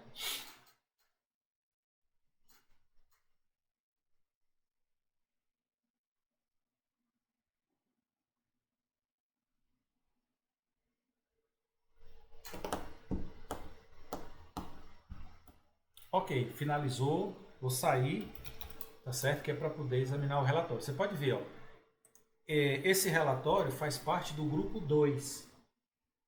Não tem problema, eu saí do grupo 1 para o grupo 2, era o interesse da minha investigação. O que tem problema é tentar entrar, como nós tentamos, direto, numa ação de investigação, sem ter cumprido o ritual de cadeia de custódia. Tá certo? Grupo 2, identifica a alteração. Certo? Eu tenho aqui a assinatura e eu tenho o relatório. Vou colocar para cá. Tá? Então vai, ó. Ficha de cadeia de custódia, o cabeçalho, certo? Veja como é legal. Tempo decorrido total. Então eu sei daqui se esse aparelho foi formatado ou não. Qual é o tempo decorrido? 717 dias, 54 horas, 34 segundos. Eu tirei de 2 fontes diferentes. Tem diferença de milésimo de segundo. De 836 para 841. Professor, que diferença é essa? É que o aparelho é fraudado? Não. É o tempo que ele começou a fazer o cálculo na primeira fonte e o tempo que ele terminou o cálculo na segunda fonte. Isso é milésimo de segundo. Então esse aparelho existe há 717 dias. Então ele tem uma história. Agora, se eu tivesse adulterado esse aparelho, formatado esse aparelho, resetado esse aparelho ao modo de fábrica, certo? CID e tal, Verônica que está aí, ele não teria 717 dias. O malandro que entregou para mim como autoridade policial, o cara não vai me fazer de trouxa e dizer, irmão, esse aparelho está vivo há 7 dias. Você formatou ele e trouxe para a delegacia para me fazer de otário? Eu vou meter tua prisão preventiva. Eu vou te prender em flagrante. Você está adulterando prova de crime. Essa que é a jogada. É usar a informação do cara contra ele. Ou da testemunha que vai apresentar uma notícia falsa. A pessoa que está mentindo para a autoridade policial. Ou ministerial, né? Se for o Ministério Público. A outra coisa que bate é que o aparelho, a bateria dele é uma bateria que ela é configurada para ele. Quando o aparelho recebe a primeira formatação, quando o sistema operacional é configurado, a bateria, a célula da bateria grava a primeira carga. Então, esse aparelho nasceu no dia 6 de outubro de 2023. É da esquerda para a direita, o padrão norte-americano, ano, mês, dia. Então foi quando ele recebeu. Então a vida dele deu aí. Então você já sabe também pela análise de carga da bateria o que é que está acontecendo com ele. E se você bater, essa data bate com 717 dias. Certo? Registro de alteração de senha, ele não pegou. Não pegou últimos registros de alteração de senha. Agora ele pegou uma coisa bem interessante.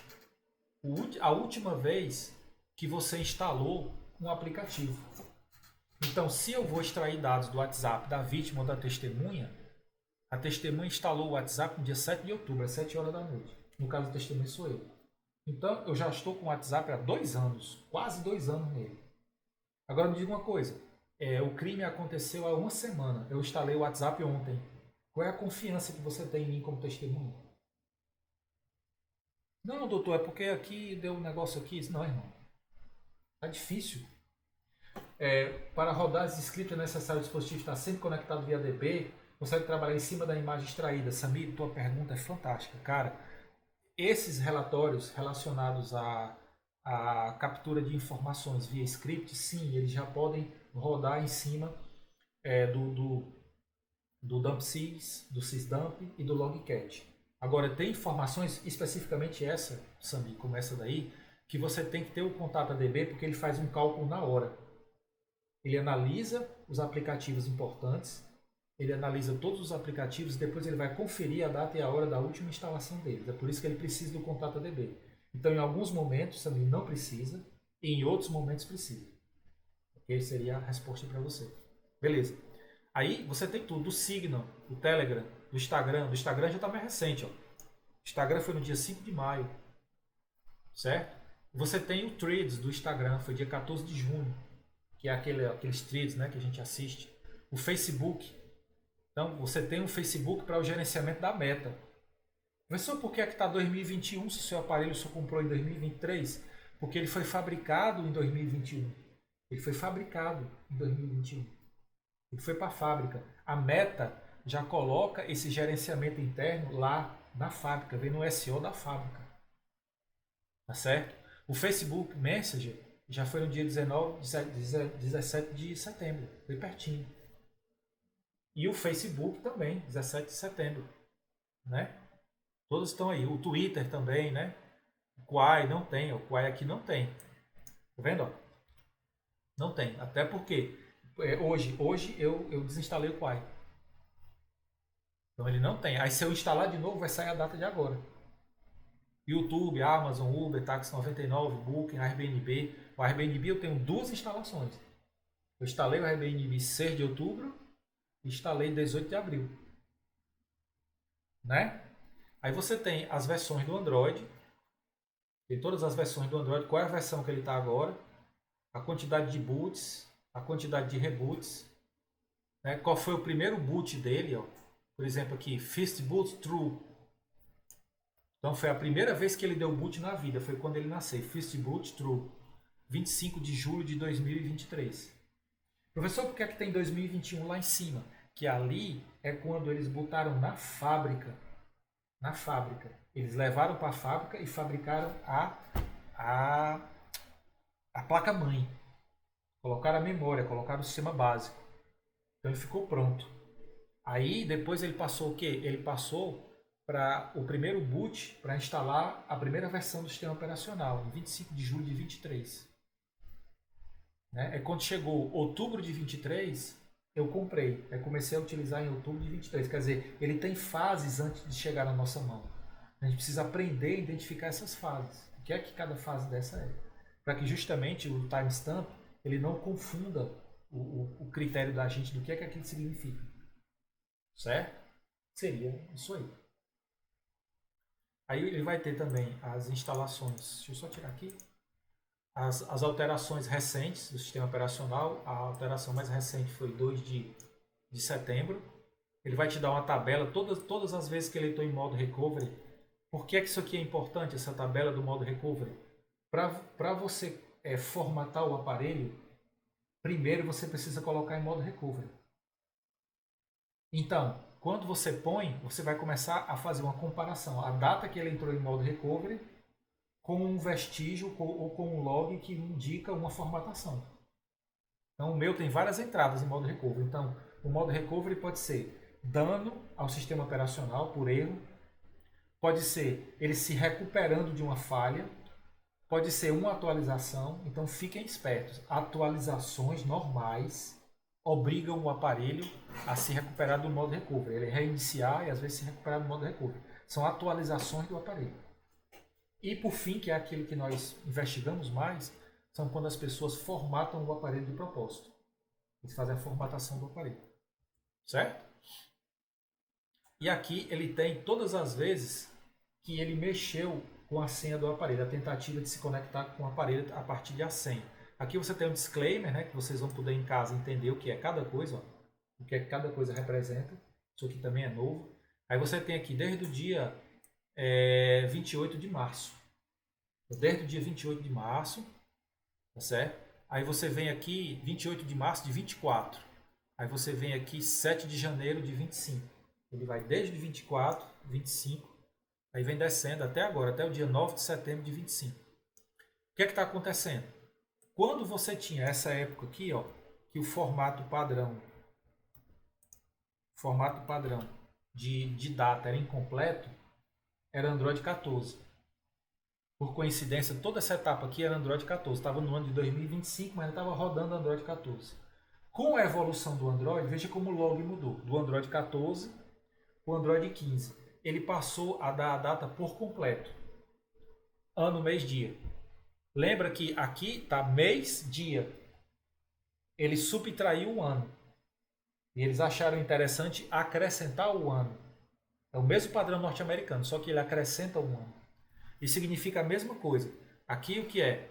Significa dizer que eu estava tentando ingressar no sistema operacional. Sempre que você encontrar aí System MUI, né, com um Android System MUI, significa dizer que eu estou entrando no meu perfil do sistema operacional. No meu perfil. Tá? E o que é? Incorrect key. Eu gerei uma chave incorreta.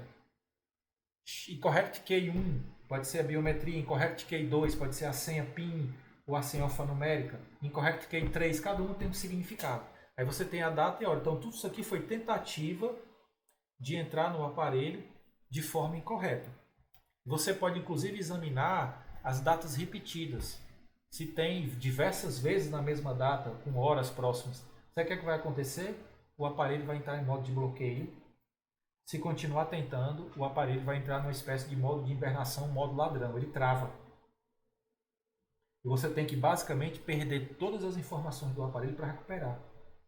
É muito parecido com o modo ladrão do iOS. Tá? Então aqui você tem exatamente a data e a hora.